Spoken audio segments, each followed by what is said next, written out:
యెషయా గ్రంథము 43వ అధ్యాయము 11వ వచనం నుంచి, నేనే యెహోవాను, నేను తప్ప వేరొక రక్షకుడు లేడు.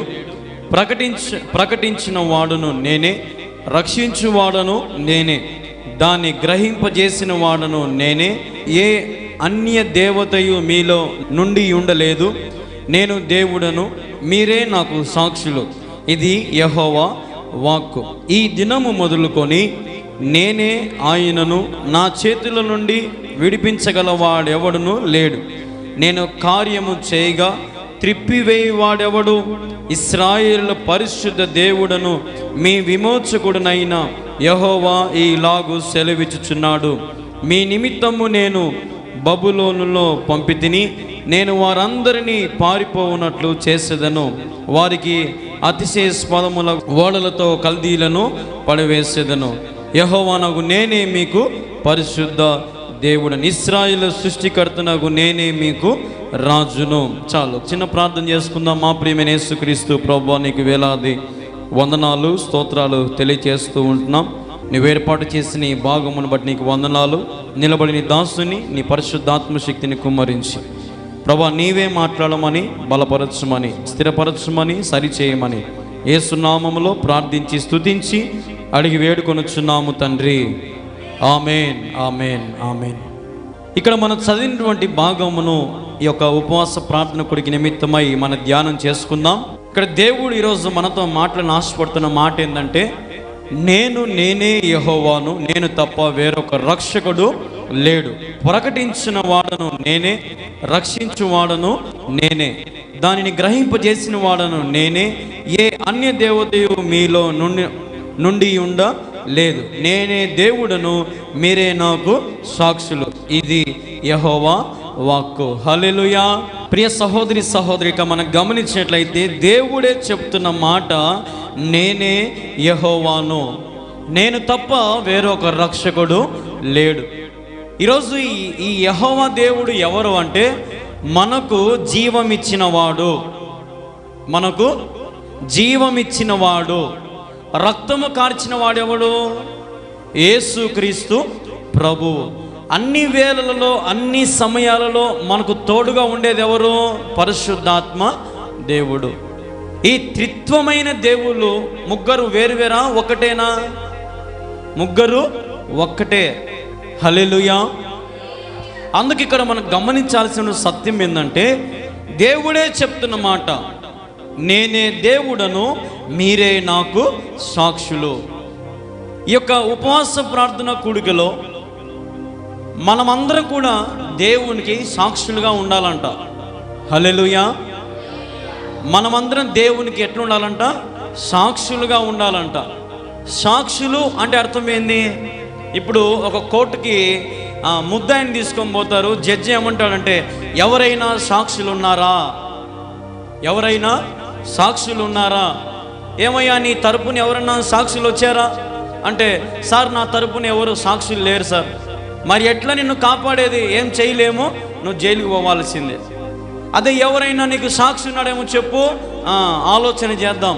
ఈరోజు మనము కూడా దేవునికి ఒక సాక్షిగా మనం ఉండాలి.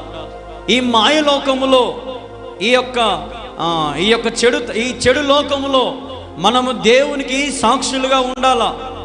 ఒకానొక రోజున తీర్పు దినం రాబోతూ ఉంది. ఆ దినమున మనం అందరం కూడా దేవుని సాక్షులుగా మనము బ్రతకాల. హల్లెలూయా. దేవుని సాక్షిగా మనం బ్రతికితే పరలోక రాజ్యంలో దేవుడు మనల్ని వెలిగిస్తాడా? వెలిగిస్తాడు. అక్కడ మనం ఆ దేవదూతల మధ్యలో, కొన్ని కోట్లాని దేవదూతల మధ్యలో నిన్ను నన్ను దేవుడు నిలబెడతాడు. ఎందుకంటే మనం ఆయనకు సాక్షులై బ్రతుకుతున్నాం. ఈరోజు మీరు గమనించండి, ఈ దేవుని నమ్ముకున్న వారు ఎవరు కూడా నమ్మకం ఉంచుతారు, కానీ విశ్వాసం ఉంచరు. ఈరోజు మన బ్రతుకుల్లో కేవలం యేసుప్రభు నమ్ముకుంటున్నాం అంతే, కానీ విశ్వాసం అనేది మనలో లేదు. యేసుప్రభు మాకు దేవుడు అంటాం, కానీ యేసుప్రభు ఏంది విశ్వాసం మనము ఉంచం. మీకు బైబిల్లో కొంతమంది పేర్లు చెప్పాలని ఆశపడుతున్నాను. దానియేలు విశ్వాసంతో ప్రార్థించగా సింహాల బోనులో నుంచి దేవుడు దానియేలును కాపాడాడు. మోషే ప్రార్థించగా ఇశ్రాయేలు ప్రజలందరినీ కూడా దేవుడు భద్రపరిచి వారికి కావలసిన సమస్త ఆహారమును, నీళ్లను, వారి కాపుదలుగా చెప్పులు అరిగిపోకుండా దేవుడు మోషేను విశ్వాసాన్ని బట్టి ఇశ్రాయేలు ప్రజలను కాపాడాడు. అలాగే మనం బైబిల్ ఇంకా మంచి వ్యక్తిని చూసుకుంటే దావీదును దేవుడు ఏమన్నాడు?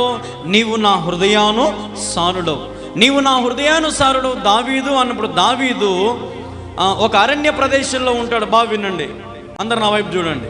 దావీదు ఒక అరణ్య ప్రదేశంలో తిరుగుతూ ఉంటాడు. రాజు కావడానికి తిరుగుతూ ఉన్న సమయంలో దావీదు భార్య అయిన మీకాలు, దావీదు భార్య పేరేం పేరు?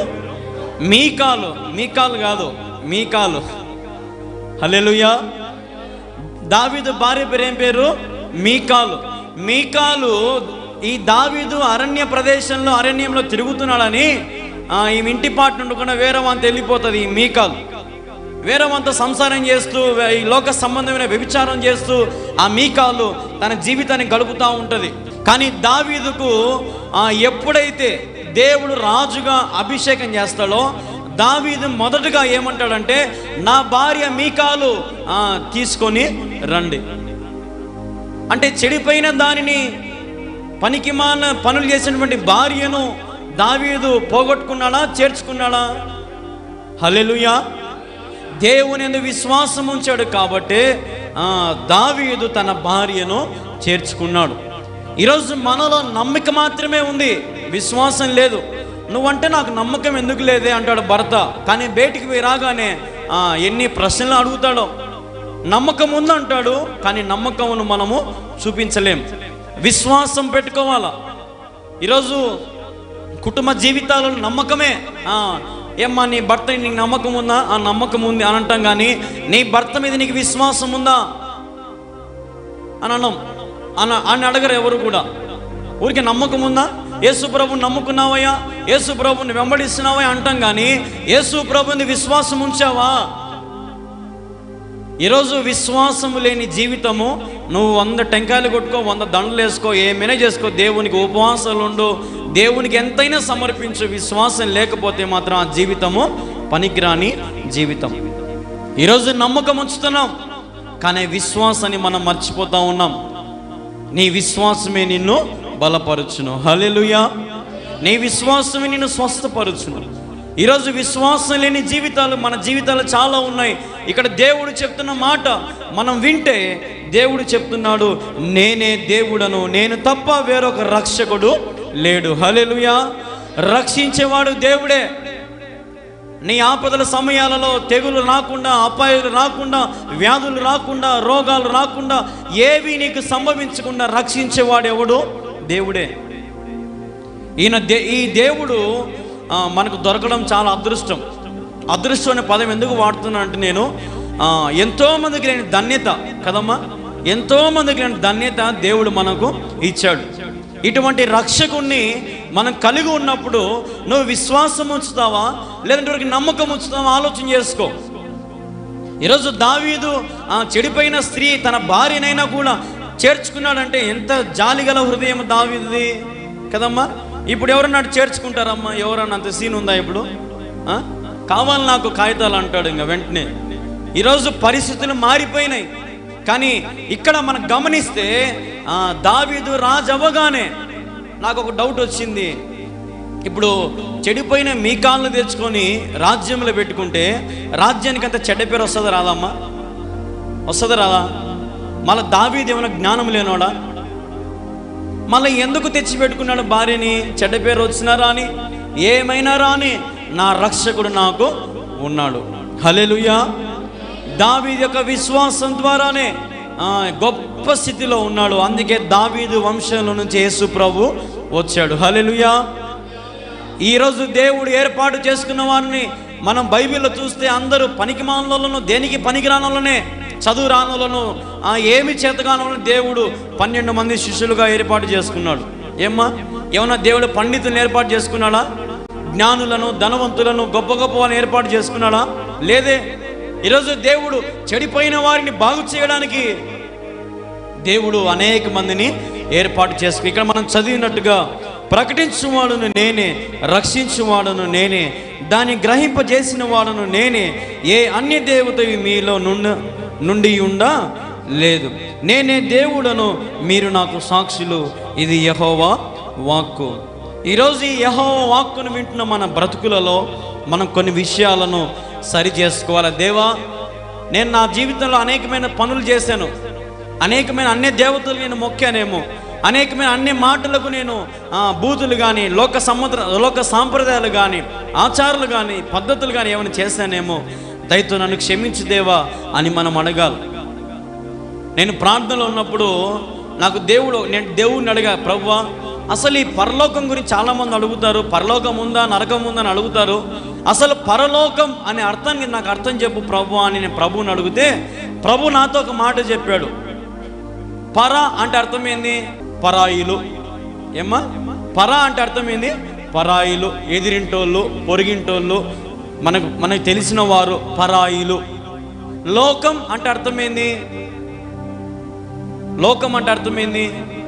పరలోకం అంటే పరాయిల లోకాన్ని మనం తీసుకోవాలా, వారికి సంతోషం ఇవ్వాలా, వారికి ఆనందం ఇవ్వాలా, వారిని మనం దీవించాలా, ఆశీర్వదించాలా. అదే పరలోకం.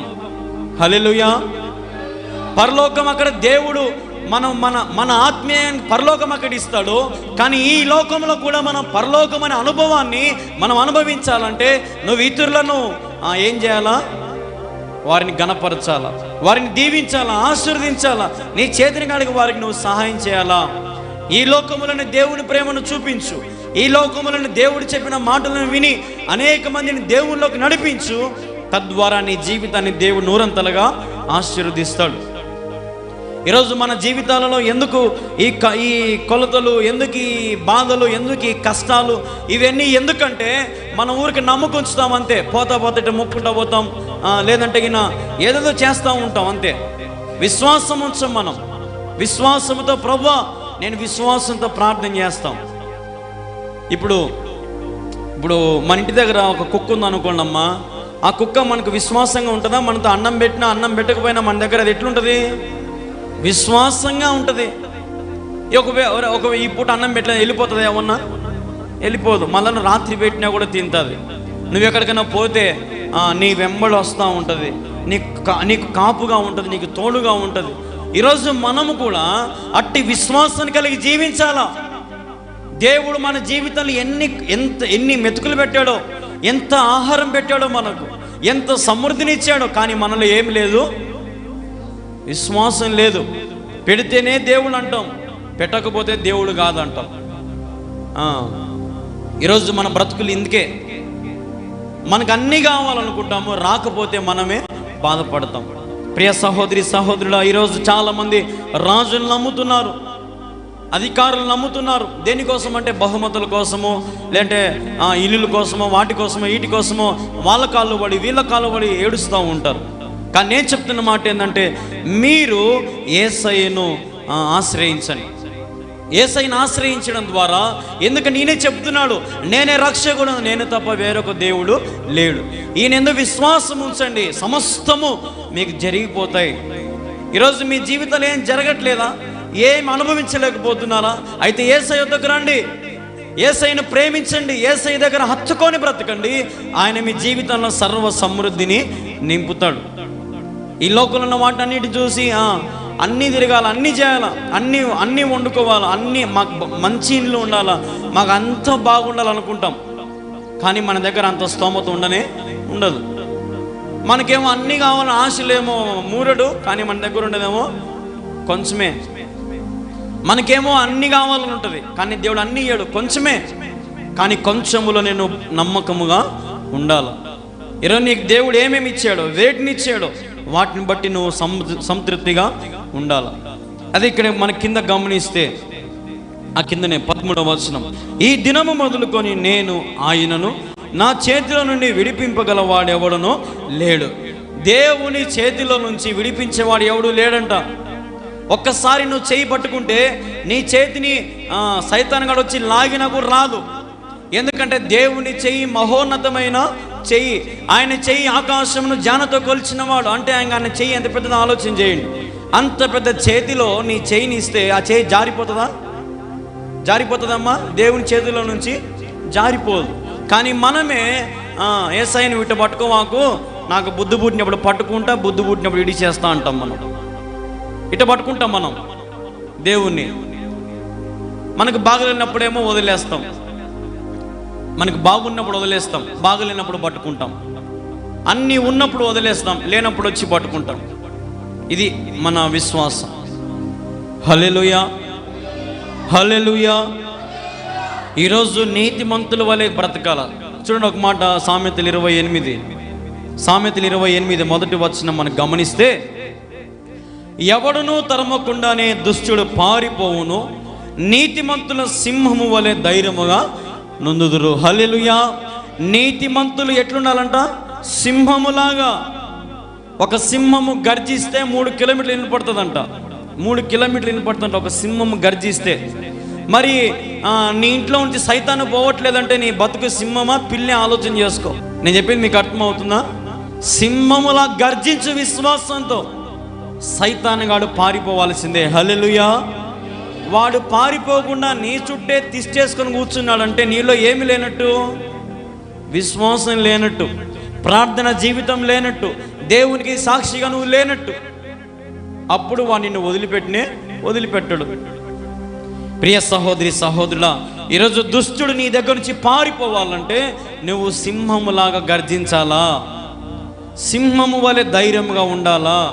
ప్రభువా, నాలో ఉన్న ఈ దోషములు తీసేయి, నాలో ఉన్న ఈ వ్యాధులు తీసేయి, నాలో నీ రోగములు తీసేయి అని మనం నోటితో ప్రార్థన చేస్తున్నాం. కానీ విశ్వాసంతో ప్రార్థన చేస్తే దేవుడు గొప్ప కార్యాలు చేయడా? చేస్తాడు. కానీ మనం నమ్మకం ఉంచుతామంతే, విశ్వాసం ఉంచం. చాలా తేడా ఉంది విశ్వాసానికి నమ్మకానికి. ఇప్పుడు స్కూల్లో టీచర్లు నమ్ముతాం. ఎందుకు నమ్ముతాం టీచర్లని? మనకు చదువు బాగా చెప్తాడని. కానీ మనకు ఎగ్జామ్లో వాడేమైనా హెల్ప్ చేస్తాడా? చేస్తాడు ఎవడైనా? ఏం సార్ నిన్నే నమ్ముకున్నా, నాకు బాగా చదువు చెప్పినావు, ఎగ్జామ్కు నువ్వే వచ్చి రాయిపిస్తాను రాస్తాడు ఎవడన్నా? రాయడు. కానీ దేవుడు రాపిస్తాడు. దేవుని మీద విశ్వాసం వస్తే, జ్ఞానం లేని ఎడల నన్ను అడగని ఇస్తా అన్నాడు. మీకు సమృద్ధి లేదని అడగని సర్వ సమృద్ధి ఇస్తా అంటున్నాడు. మీకు ఏమి కొదవై ఉన్నాయో నన్ను అడగని అవి మీకు ఇస్తా అంటున్నాడు. మరి ఇంత ప్రేమ గల దేవుడు ఈరోజు చెయ్యి పట్టుకుంటున్న ఆయన అంటే మనం ఎందుకు చెయ్యి విడుస్తున్నామంటే మనము లోకాశల చేత పీడించబడతా ఉన్నాం. అందుకే పోయిన వారం నేను చెప్పాను, మీకు గుర్తుందో లేదో, దేవుడు మన గర్వమును బట్టి, మన అతిశయమును బట్టి ఆయన చాటును ఏడుస్తున్నాడంట. హల్లెలూయా. ఈరోజు విశ్వాసం ఉంచు దేవుని యందు. విశ్వాసం లేని జీవితం అది భ్రష్టత్వంతో నిండిన జీవితం అన్నమాట. ఈరోజు చాలామంది జీవితాలలో విశ్వాసాన్ని మనం పెంపొందించుకోవాలి. అదే కదా కింద మాట, నేను కార్యము చేయగా త్రిప్పివేయవాడెవడు? ఏందంట? దేవుడు కార్యము చేస్తే తిప్పివేయవాడు ఎవడు ఉన్నాడమ్మంగా? ఎవడన్నా తిప్పగలుగుతాడంగా దాన్ని? ఎవరు తిప్పలేరు.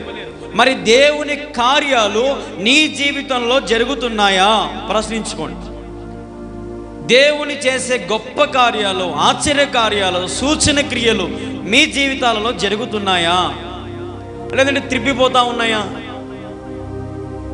ఈరోజు మన విశ్వాసం మూఢనమ్మకంలా ఉండకూడదు. మూఢనమ్మకం మాదిరి ఉండకూడదు. గాల్లో దీపం పెట్టి ఏసై అంటే కాదు, ఆ దీపం ఆరిపోకుండా మన చేతులు అడ్డం పెట్టాల. హల్లెలూయా.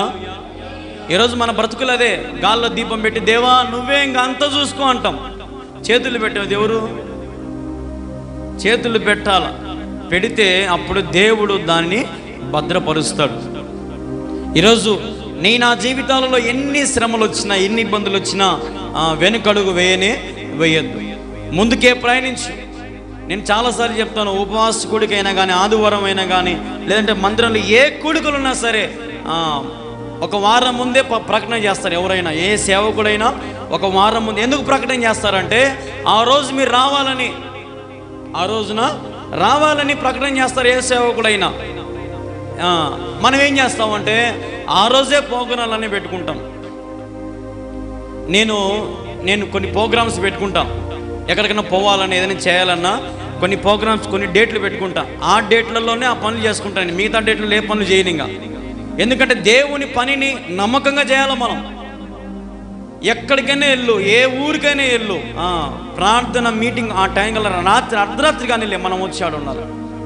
ఆ విశ్వాసం పెట్టుకోవాలి. మనం దేవుని యందు నిరీక్షణ కలిగి మనం బ్రతికితే గొప్ప కార్యాలు మనం కల్లారా చూడొచ్చు. ఎందుకంటే ఆయన చేసే కార్యాలు ఎవరు కూడా తిప్పలేరు. హల్లెలూయా. మీ పక్కన ఎవరైనా నిద్రపోతా ఉంటే చూసుకోండి, వాళ్ళని లేపండి. మీరన్నా నిద్రపోయేటప్పుడు ఎవరైనా చూసుకుంటా వాక్యం వింటా ఉండండి. మంచి మాటలు చెప్పేటప్పుడు సైతాన్ని నిద్రే పుట్టిస్తాడు అనమాట. వాడు ఇన్నీయడు, వాని పనే అది. అదే ఏదన్నా కాకమ్మ కథలు చెప్పినప్పుడు, సినిమా కథలు చెప్పినప్పుడు మాత్రం అప్పుడు నిద్ర రాదు, ఆవులింపులు రావు, ఏం రావు. నెక్స్ట్ ఏమవుతుంది, తర్వాత ఏమవుతుంది అంటాం, ఊకొడుతుంటారు అన్నమాట మళ్ళా అని. అదే వాక్యం చెప్పేటప్పుడు మాత్రం, ఏదైనా మంచి మాటలు మాట్లాడేటప్పుడు మాత్రం ఎప్పుడెప్పుడు అయిపోతుందా అని అనుకుంటా ఉంటారు చాలామంది. కాబట్టి ప్రియ సహోదరి సహోదరుడా, ఈ ఉపవాస ప్రార్థన కూడిక నిమిత్తమై మీరు తెలుసుకోవాల్సిన సత్యం ఏంటంటే, ప్రభు యందు మనము సంపూర్ణమైన విశ్వాసం ఉంచాలి. ఈరోజు నుంచి ప్రభువా నేను నీ యందు సంపూర్ణ విశ్వాసం ఉంచుతా, నా లేమిలోను, కష్టములోను, సుఖములోను, లాభములోను విశ్వాసాన్ని నేను కాపాడుకుంటా ప్రభువా, నేను ఎక్కడికి వెళ్ళినా నీకు సాక్షిగా బ్రతుకుతా దేవా అని మనము దేవుని సన్నిధిలో తీర్మానము చేసుకుందాం. ఈరోజు నువ్వు ఎక్కడికైనా వెళ్ళినప్పుడు కొంతమంది చెప్పుకోవడానికి కూడా సిగ్గుపడతారు. నేను యేసు ప్రభు బిడ్డని చెప్పుకొని సిగ్గుపడతారు కొంతమంది. బైబిల్ కూడా తీసుకోబోరు, సిగ్గుపడతారు కొంతమంది. ఎక్కడికైనా పోయేటప్పుడు ఏదైనా చేసేటప్పుడు సిగ్గుపడతారు అనమాట. ఓయమ్మా బైబిల్ పట్టుకొని పోతే ఏమనుకుంటారేమో. ఈరోజు నువ్వు ఎక్కడికి వెళ్ళినా, నీకు ఏమొచ్చినా ఏం రాకపోయినా అమ్మ నేను చెప్తున్నాను, దేవునికి సాక్షిగా బ్రతకండి. నువ్వు ఎక్కడికి వెళ్ళి ఇంట్లో పనులు చేసుకుంటున్నావా? కొంతమందికి సినిమా పాటలు పెట్టుకొని పనులు చేసుకునే అలవాటు ఉంటుంది. కొంతమందికి టీవీ ఆన్ చేసుకొని పనులు చేసుకుంటూ ఉంటారు. నేను చెప్తున్నాను, దేవుని మాటలు పెట్టుకోండి, దేవుని పాటలు పెట్టుకోండి, దేవుని గురించి మాట్లాడండి. నువ్వు ఎంత దేవుళ్ళు లీనమవుతావో, ఎంతగా దేవుని స్తుతిస్తావో, అక్కడ దేవుడు పూజార్హుడై నీ ఇంటిలో ఆయన సర్వ సమృద్ధి నింపుతా వస్తాడు. ఈరోజు నీ ఆలయంలో, నీ హృదయమైన ఆలయంలో దేవుడు తప్పక వేరొక చోటు ఇచ్చావా? ఆలోచన చేయి. ఈరోజు గడ్డి ఎండిపోవును, పువ్వు వాడిపోవును. మన బ్రతుకులు ఎప్పుడు ఆరిపోతాయో మనకు తెలియదు. నాకు మా అన్న నాతో ఒక మాట చెప్పాడు. ఏం చెప్పాడంటే, ఒరే మనం రేపు పొద్దున్న బతుకుతామో బతుకమో కూడా మనకు తెలియదు. నేను చెప్పింది మీకు అర్థమవుతుందా? రేపు పొద్దున మనం బతుకుతామో బతుకమో మనకు తెలియదు. కానీ భార్యకి ఏం చెప్తామంటే, రాత్రికి దోశపిండికి నానే ఏం చెప్తాం. కరెక్టే కదా? భార్యకి ఏం చెప్తాము? దోశపిండి నానే ఏం చెప్తాం. రేపు పొద్దున్న లేచి తింటామో తినమో కూడా మనకు తెలియదు. అంటే మనకు తిండి ఆదివారం, వచ్చే ఆదివారం ఖచ్చితంగా మటన్ చేసుకోవాలంటాం. ఉంటామో ఉండడం కూడా తెలియదు. పెళ్ళి రేపు నెల నా పెళ్ళి గ్రాండ్గా చేసుకోవాలి, ఉంటామో ఉండమో తెలియదు. మన బ్రతుకు ఏమైపోతుందో మనకు తెలియదు. కానీ మనం మాత్రము ఈ లోకంలో ఉన్న వాటి కోసం ప్రాకులాడతాం. ఈ లోకంలో ఉన్న వాటి తిండి అయితేనేమి, నేత్రాశ అయితేనేమి, ఈ వస్త్రాలు అయితేనేమి. కొంతమంది చూడండి, రేపు ఏదన్నా ఈరోజు రెడీ చేసుకుంటాం రేపటికి. రేపు పలానా పెళ్ళి ఉంది, పలానా ప్రోగ్రాం ఉంది, మంచి చీర అంతే ఈరోజే పెట్టుకుంటాం. రేపు ఒకవేళ ప్రయాణం ఉంది, ఈరోజే బ్యాగు నిండుతాం, బట్టలు పెట్టుకుంటాం. పోతామో పోమో కూడా తెలియదు, ఏమైపోతుందో మనకు తెలియదు. కానీ దేవుని కాపుదల నీ మీద ఉంది కాబట్టి నేటి వరకు నువ్వు సజీవంగా ఉన్నావు. హల్లెలూయా. మనదంటూ ఏది లేదు ఈ లోకంలో, ఏది శాశ్వతం లేదు. ఎందుకంటే ఇందాక మనం పాట పాడుకున్నాం, ఈ లోకం అంతా ఏం లోకం అంట? మాయ లోకం. ఇప్పుడు మాయ చేసేవాడు అన్నీ ముందే రెడీ చేసి పెట్టుకుంటాడు. టోపీలో పావురాలు పెట్టుకుంటాడు, కాగితాలు అన్నీ పెట్టుకుంటాడు. మనకేమో ఊరికి ఎటు చూపిస్తాడు అనమాట. ఊరికి ఖాళీ తీసి ఇటు అంటాడు, మన ఊరికి రోతో తీస్తాడు. కానీ లోపల అన్నీ ఉంటాయి, లోపలనే సర్వం ఉంటాయి. జిప్పులేసి పెట్టుకుంటాడు లోపల. మనకి చెప్తా అటు తీసింటాడు, ఇటు తీస్తాడు. ఇంకా తీస్తూ ఉంటే దారం వస్తూ ఉంటుంది, తీస్తూ ఉంటే దారం వస్తూ ఉంటుంది. మనము ఈ మాయలని చూసి ఏం చేస్తాము? కింద నుంచి ఆశ్చర్యపోతాం. ఓయమ్మా ఎట తెచ్చినాడో, ఏం చేసినాడో. అదే మాయా లోకం. ఈరోజు నీ ప్రతి పరిస్థితులు నువ్వు అనుభవించేవన్నీ శాశ్వతంగా ఉంటాయా? నువ్వు 1,00,000 రూపాయలు పెట్టి బండి కొనుక్కో, 10 ఏళ్ళ కల్లా ఏమైపోతుంది? అది తుప్పు పడుతుందా పట్టదా? బోర్కి వస్తుందా? బోర్ రాదా? నువ్వు 10 లక్షలు పెట్టి ఆటో కొనుక్కో, బస్సు కొనుక్కో, కారు కొనుక్కో, ఏమైనా కొనుక్కో, ఒక 5-6 ఏళ్ళకి ఏమవుతుంది? అది కొత్తదని మాత్రం ఉంటుందా? అబ్బా నేను అప్పుడు 5 లక్షలు పోసి కొన్నా, ఇదేంటి అప్పుడే పాతది ఏంటంటే అవుతుందా? ఏ వస్తువు కూడా శాశ్వతమైనది లేదు. నువ్వు బంగారైన కొనుక్కో, కానీ నెలకు ఎక్కడైనా పోయేటప్పుడు దాన్ని ఏం చేపిస్తారు? దాన్ని మెరుగు పెట్టిస్తారు. ఎందుకు? అది తలతల మెరవాలని. నేను చెప్పేది అదే, ఈ లోకమంతా మాయలోకం, ఇవన్నీ శాశ్వతమైనవి కాదు. కానీ దేవుడు మాత్రమే మనల్ని శాశ్వతమైన ప్రేమతో మనల్ని ప్రేమించేవాడు. ఈరోజు నీ తల్లిదండ్రులను ప్రేమించు, నీ బంధువులను ప్రేమించు, నీ పొరుగు వారిని ప్రేమించు. వారి లోకములకు వెళ్ళి వారిని సంతోషపరచు, ఆనందపరచు. దేవుని మాటలు చెప్పు, దేవుని గురించి రాజ్యవ్యాప్తిని ప్రకటన చేయి. దేవుని సాక్షిగా బ్రతుకు. నువ్వు ఎక్కడున్నా అదే దేవునికి సంతోషకరమైన జీవితం. ఈరోజు నువ్వు ఎక్కడున్నా, ఏ ప్రాంతంలో ఉన్నా ప్రభువుని మహింపరచు. నాటేసేటప్పుడైనా, లేదంటే నువ్వు ఎక్కడికి వెళ్ళినా, ఏ పనులు చేస్తా ఉన్నా, నువ్వు అక్కడ ఏం చేయాలా? దేవుణ్ణి స్తుతించాల. వ్యర్థమైన మాటలు, వాక్యంలో ఒక మాట ఉంది, వ్యర్థమైన మాటల్లో ఏముంటుందంట? వ్యర్థమైన మాటల్లో దోషం ఉంటుందంట. మాటల్లో ఏముంటుందంట? విస్తారమైన మాటల్లో దోషం ఉంటుంది. కొంతమందికి ఊరికి లొడలొడలు వాగుతానే ఉంటారు, దానికి అర్థం ఉండదు, పర్థం ఉండదు, ఏమీ ఉండదు. వాళ్ళని అడబోసి ఇదే పని ఉంటుంది. దాంట్లో ఏముంటుంది? మంచితనం ఉంటుంది? ఏమన్నా దోషమే. విస్తారమైన మాటలు మాట్లాడుతున్నావేమో, ఆ దోషమును ప్రభు రక్తముతో కడుగండి. ఇప్పుడు మనం బట్టలకు మురికి ఎంత ఉంటుందమ్మా? మనం ఏం చేస్తాము? బట్టలు మురికి అట్నే వేసుకుంటామా? ఏం చేస్తాం? వాటిని ఉతుకుతాం. దేంతో ఉతుకుతాము? సరిపేసి సబ్బేసి ఉతుకుతాం. సబ్బులు ఎన్ని రకాలు వచ్చినాయి? 2 వచ్చినాయి, వర్ష వచ్చింది, త్రిబుల్-X వచ్చినాయి, ఎన్ని కంపెనీలు పుట్టుకొచ్చినాయి సబ్బులు. ఏమ్మా, ఒక్క బట్టలు ఉతుక్కోవడానికే మనకు తకనా బకన పడి ఏదో ఒక సబ్బు తెచ్చుకొని ఇది బారాలని ఇంకొకసారి వేరే సబ్బు తెచ్చుకుంటాం. అవునా కదా? మన వస్త్రాలు బాగా తెల్లగా ఉండాలని అంతగా ఉతుక్కుంటున్నామే. మరి మన చెడిపోయిన హృదయాన్ని ఉతుక్కోవాలని లేదా? మన చెడిపోయిన హృదయానికి సబ్బు కావాలని లేదా? ఆ సబ్బు ఏదో కాదు, యేసుక్రీస్తు రక్తం. యేసు రక్తం ప్రతి పాపమును కడిగి పవిత్రపరచును. హల్లెలూయా. ఈరోజు నీ పాపములు ఒప్పుకో. నీ హృదయమును, నీ అంతరేంద్రియములను పరిశోధించి ఆయన రక్తముతో నీ హృదయాన్ని కడిగి పవిత్రపరుస్తాడు ఆయన. అట్టి సామర్థ్యం గల దేవుడు మన దేవుడు. యేసయ్య దగ్గర మోకరించి, దేవా నేను పాపిని, నన్ను కరుణించు, నా యొక్క హృదయంలోకి రా. నేను చేసిన అపరాధములు, నేను చేసిన దోషములు, నేను చేసిన ఆచారాలు, నేను చేసిన పద్ధతులు, ఓయమ్మ ప్రభా ఎన్నో చేసినాం ప్రభా, నా హృదయాన్ని కడుగు. నీ రక్తము, అందుకే వాక్యంలో ఒక మాట ఉంది, ఈ సోపుతో హిమము కంటే తెల్లగా నేను నిన్ను కడుగుతా. హిమము ఎట్లుంటుంది? ఉదయాన్నే వేకువజామున కురిచే మంచు ఎట్లుంటుంది? తెల్లగా ఉంటుంది కదా. నల్లగా ఉంటుంది అమ్మ మంచు ఏమైనా? ఆ మంచు ఆ చెట్టుకి ఏమిస్తుంది? బలం. నువ్వు ఎంత ఎరువైన పోయి ఏమైనా చెయ్యి, ఉదయాన్నే మంచు ఆ చెట్టు మీద పడకపోతే ఆ చెట్టు పనికిరాదనమాట. వేకువ కురిసిన చిరు జల్లులో నీ కృప నాలో ప్రవహించగా. దేవుని కృప మనలో ఏం కావాలంట? ప్రవహించాలా.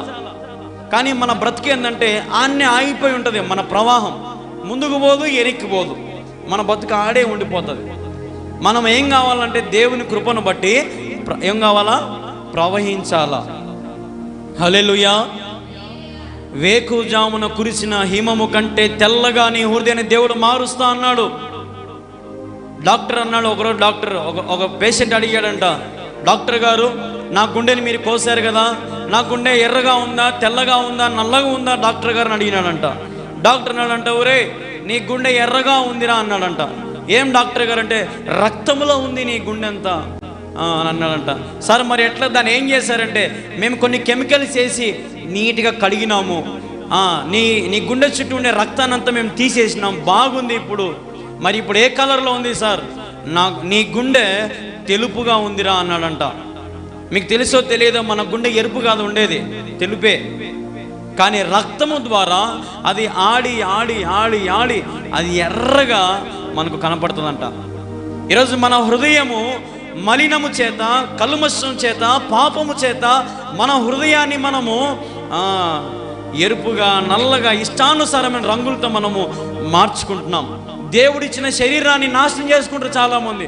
చూడండి, త్రాగుబోతునికి తెలుసు మద్యపానం హానికరం అని మనకు తెలుసు, కానీ వాడు తాగుతాడు. తాగ్గానే వాని లివర్లు ఏమైపోతాయి? కుళ్ళిపోతాయి. మందు సిగరెట్ తాగడానికి తెలుసు పొగ తాగుట హానికరం, తాగుతాడు. కానీ వానికి ఏమవుతుంది? ఉండే ఊపిరితిత్తులు, ఊపిరి కూడా వాడు తీసుకోలేడు. ఇంకా గసకు డింగిలు మూయడం, ఒక టీబీ పేషెంట్ మాదిరి అయిపోతాడు. దేవుడిచ్చిన శరీరాన్ని మానవుడు ఏం చేసుకుంటున్నాడు? పాడు చేసుకుంటున్నాడు. దేని చేత? శరీరాశల చేత, లోక వ్యసనాల చేత, లోకంలో వాటి చేత మానవుడు శరీరమును పాడు చేసుకుంటున్నాడు. ఈరోజు నువ్వు తెలుసుకోవాల్సిన సత్యం అదే. ఈరోజు గాఢాంధకారపు లోయలో మనం సంచరించిన దేవుడు మనకు తోడుగా ఉంటాడు. ప్రభువుని అడగండి, ప్రభువా నా జీవితాన్ని కడిగి పరిమళ సువాసనగా చేయి. నా జీవితాన్ని కడిగి, చెప్పాలా, కడిగి పరిమళ సువాసనగా చేయి. ఈరోజు మనం చేసే ఆరాధన, మనం చేసే ప్రార్థన ఒక ధూపములాగా దేవుని పాదాల దగ్గరికి పోవాలి. పోతుందా? మనం చేసే ప్రార్థన, ఆరాధన ఒక ధూపము వలె దేవుని పాదాల దగ్గరికి పోతుందా? ఈరోజు మీరు గమనిస్తే మనము చచ్చిపోయిన వాళ్ళకు ఇంట్లో ఫోటోలు పెట్టుకుంటారు కదమ్మా. చచ్చిపోయిన వాళ్ళ ఫోటోలకు ఇంట్లో పెట్టుకునేది, చచ్చిపోయిన వాళ్ళ ఫోటోలకు కొంతమంది దండలు వేస్తారు, వాళ్ళకు ఊగురు అగరబత్తులు వెలిగిస్తారు చచ్చిపోయిన వాళ్ళ ఫోటోలకు. కానీ నేను కొంతమంది గమనించింది ఏంటంటే, కొంతమంది ఇళ్ళలో యేసు ప్రభు ఫోటో ఉంటుంది, యేసు ప్రభు ఫోటోకు దండేస్తారు, అగరబత్తులు వెలిగిస్తారు. సిలువకు దండేస్తారు, సిలువ కాడ అగరబత్తులు వెలిగిస్తారు. అంటే యేసు ప్రభు చనిపోయాడా? చెప్పాలి, మీ నోటితో మీరే చెప్పాలా. ఆయన ఆరోహణమై శరీరంతో పోయాడా, ఆత్మతో పోయాడా? మన శరీరంతో బతుకుల్లోనికి మనము సత్యంలో మాదిరి దండేసి అగరబత్తులు వెలిగించి ఈ సాంప్రదాయం ఏ నుంచి వచ్చింది? ఈరోజు మనకు తెలుసుకోవాలి. అదే నేను చెప్పేది, సత్యాన్ని మనం అనుసరించి నడవాలా. వాక్యం ఏం చెబుతుందో, ఈ వాక్యము రెండంచుల గల ఖడ్గం, ఇది అగ్ని వంటిది, సుత్తి వంటిది, ఇది శ్రేష్టముగా మాట్లాడుతుంది ఈ వాక్యం. ఈరోజు మరి దేవుడు నీ జీవితంలో చనిపోయి ఉన్నాడా, సజీవుడుగా ఉన్నాడా? ఆలోచన చేయి. వాక్యం ఒక మాట చెప్తుంది, యేసుక్రీస్తు ప్రభు నిన్న నేడు నిరంతరం ఏకరీతిగా ఉన్నవాడు ఆయన. హల్లెలూయా. ఏకరీతిగా ఉన్నవాడు ఆయన. ఏకరీతిగా ఉన్న దేవుణ్ణి ఈరోజు మనం దండలేసి చంపేసినాం ఆయన్ని.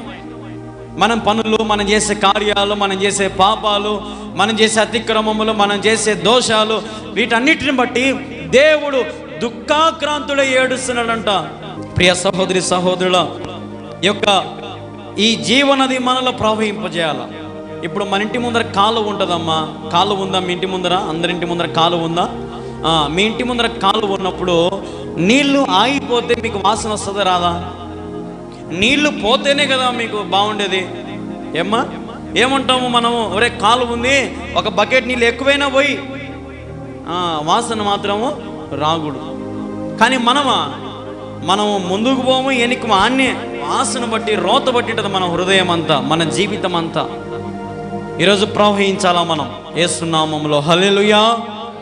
చెప్ప నాతో పాటు, దేవా నేను ఇక మీద నుంచి ఒక ప్రవాహము వలె జీవనది నాలో ప్రవహింపచేయి తండ్రి. నా హృదయమును నీ రక్తముతో హిమము కంటే తెల్లగా మార్చిన ఆయన, నా పాపములు, నా దోషములు, నా అతిక్రమములు నీ రక్తముతో తుడిచివేయి తండ్రి. ఆమేన్. ఈ యొక్క ప్రార్థన అలవాటు చేసుకోండి. ఈరోజు మనం ఏమై ఉన్నాము, ఏ స్థితిలో ఉన్నామో ప్రభువుని మనము మహింపరచాలి. ప్రియ సహోదరి సహోదరుల, ఈరోజు మానవులు తెలియక ఈ లోకంలో వాటి కోసం ప్రయాసపడి అన్నిటినీ పోగొట్టుకుంటున్నారు. కానీ ఒక మాట చెప్తున్న వాక్యంలో దేవుడు చెప్తున్న మాట ఏంటంటే, భక్తిహీనులు దేవుని నామాన్ని వెర్రితనంగా చూస్తారంట. భక్తిహీనులు దేవుణ్ణి వెర్రితనంగా చూస్తారంట. ప్రియ సహోదరి సహోదరుల, ఈరోజు మన దేవుడు ఏ పాపము చేయని వాడు మన దేవుడు. మన దేవుడు ఎంత నమ్మదగిన వాడంటే, కనీసం ఒకే ఒక మాట నాకు ఎంతో ఇష్టమైన మాట ఏంటంటే, ఒక వ్యభిచారి వచ్చి దేవుని పాదాల మీద పడి ఏడుస్తా కన్నీరు కారుస్తూ ఉంటుంది. మీ అందరికీ తెలుసు కదమ్మా. ఒక వ్యభిచారి వచ్చి కన్నీళ్ళు, దేవుడు తన శిష్యులందరితో కూర్చొని ఉంటాడు. ఒక వ్యభిచారి స్త్రీ వచ్చి కళ్ళల్లో నీళ్లు కారుస్తా పాదాల మీద పడుతూ ఉంటాయి. దేవుడు ఆ వైపు చూడు. అప్పుడు ఆమె స్త్రీ కన్నీళ్ళు పడి ఆమె తల వెంట్రుకలతో యేసుప్రభు పాదాలు తుడుస్తూ ఉంటుంది. అప్పుడు యేసుప్రభు ఒరే శిష్యులు మీరు అందరంగా బయటికి పోండి, గడే వేసుకున్నాను అని అన్నాడా? ఏమ్మా, అదే అటువంటి అవకాశం ఈరోజు మానవులకి ఎరుకన వస్తే వదులుకుంటారా? మరి అంత నిశ్చత గల దేవుణ్ణి మనం పూజిస్తున్నామంటే మరి మనకు సిగ్గెందుకు, భయం ఎందుకు? పట్టుకొని బైబిల్ని చేతిలో ఎవరన్నా ఎదిరించినా నా దేవుడు నమ్మకమైన వాడు, నా దేవుడు ఉన్నతమైన వాడు. భయపడదు, ఎవరికి ఏ మనుషునికి భయపడదు. ఎందుకంటే మన దేవుడు సత్యమైన దేవుడు, యథార్థవంతుడు, ఏ పాపము చేయని మన దేవుడు. నా పాపముల కొరకై ఆ కలువరి శివలో రక్తం బొట్టు వరకు కార్చి ఆయన చనిపోయాడు. చనిపోయినాడు సడన్గా చనిపోయినాడు, ఏం పోలే. మళ్ళా 40 రోజులు అందరికి కనపడి ఆరోహణమై అందరి కళ్ళ ముందరిని ఆయన పరలోకానికి వెళ్ళిపోయాడు. మళ్ళీ ఆయన అక్కడికే కాలు మోపుతాడు. రెండో రాకడ వచ్చినప్పుడు ఆయన ఎక్కడి నుంచి అయితే పోయాడో అక్కడే ఆయన పాదం మోపినప్పుడు పర్వతములు తొలగినను, మెట్టలు దద్దలినను, నా కృప నిన్ను విడిచిపోదు. హల్లెలూయా. ఈరోజు దేవుడు పాదం మోపే సమయం సమీపంగా ఉంది. పర్వతములు దద్దరిల్లుతాయి, పునాదులు ఊగిపోతాయి, ఎక్కడో అక్కడ స్తంభించిపోతారు. కానీ దేవుని కృపలో ఉంటే మిమ్మల్ని దేవుడు బలముగా ఆశీర్వదించి కాపాడుతాడు. హల్లెలూయా. ఇప్పుడు ఒక ఏనుగు వచ్చింది అనుకోండి అమ్మా, ఒక ఏనుగు వచ్చి కాలు బలంగా కొడితే బండ పగులుతుందా పగలదా? ఒకవేళ గట్టిగా ఒక సుత్తి తీసుకొని ఒక ఏటు కొడితే ఈ బండ పగులుతుందా పగలదా? మరి అంత గొప్ప దేవుడు ఈ భూమి మీద కాలు మోపినప్పుడు భూమి పగులుతుందా పగలదా? పగిలినప్పుడు పాపాత్ములు నిలబడతారా? అన్యాయస్తులు నిలబడతారా? మోసం చేసేవారు నిలబడతారా? వ్యభిచారించేవారు నిలబడతారా? అబద్ధాలు ఆడేవారు నిలబడతారా? భక్తిహీన నిలబడతారు? ఎవ్వరూ నిలబడరు. అందరూ కూల్చివేయబడతారు. కానీ నీతిగా, యథార్థముగా, ఏ పాపము చేయకుండా దేవుని కృపతో ఆయన కనుసైగలో ఆయన యందు కనుదృష్టి ఉంచిన వారు మాత్రమే ఎత్తబడతారు. హల్లెలూయా. ఈరోజు మన దేవుని యందు విశ్వాసం మనం పెంచుకోండి. ఒకవేళ నీ విశ్వాసం మనం అనుకుంటాం చాలాసార్లు, మనం ఏమనుకుంటామంటే నేను ఒకటేసారి 10th క్లాస్ చదవాలనుకుంటాం, ఒకటేసారి 10th క్లాస్ కావాలంటాం. కానీ 1st క్లాస్ ఉంది, 2nd క్లాస్ ఉంది. 1st క్లాస్ నుంచి 1వ తరగతి నుంచి 9వ తరగతి వరకు చదవాలి 10th క్లాస్ రావాలంటే. అంటే ఎన్ని సంవత్సరాలు పడుతుంది? అందుకు 10 సంవత్సరాలు పడుతుంది. మనమా 10వ తరగతి వెంటనే ఏది మన దేవుడు గొప్పోడు అంటే కదా కలేనయ్యా, నా జీవితంలో ఇంకేం జరగల, టైం పడుతుంది. ఒక 10th క్లాస్ చదవాలంటేనే 10 ఏళ్ళు పడుతుంది. మరి నీ జీవితంలో గొప్ప కార్యం జరగాలంటే కొంచెం టైము పడుతుంది. నమ్మకంగా ఉండు, మరణం వరకు నమ్మకంగా ఉండు.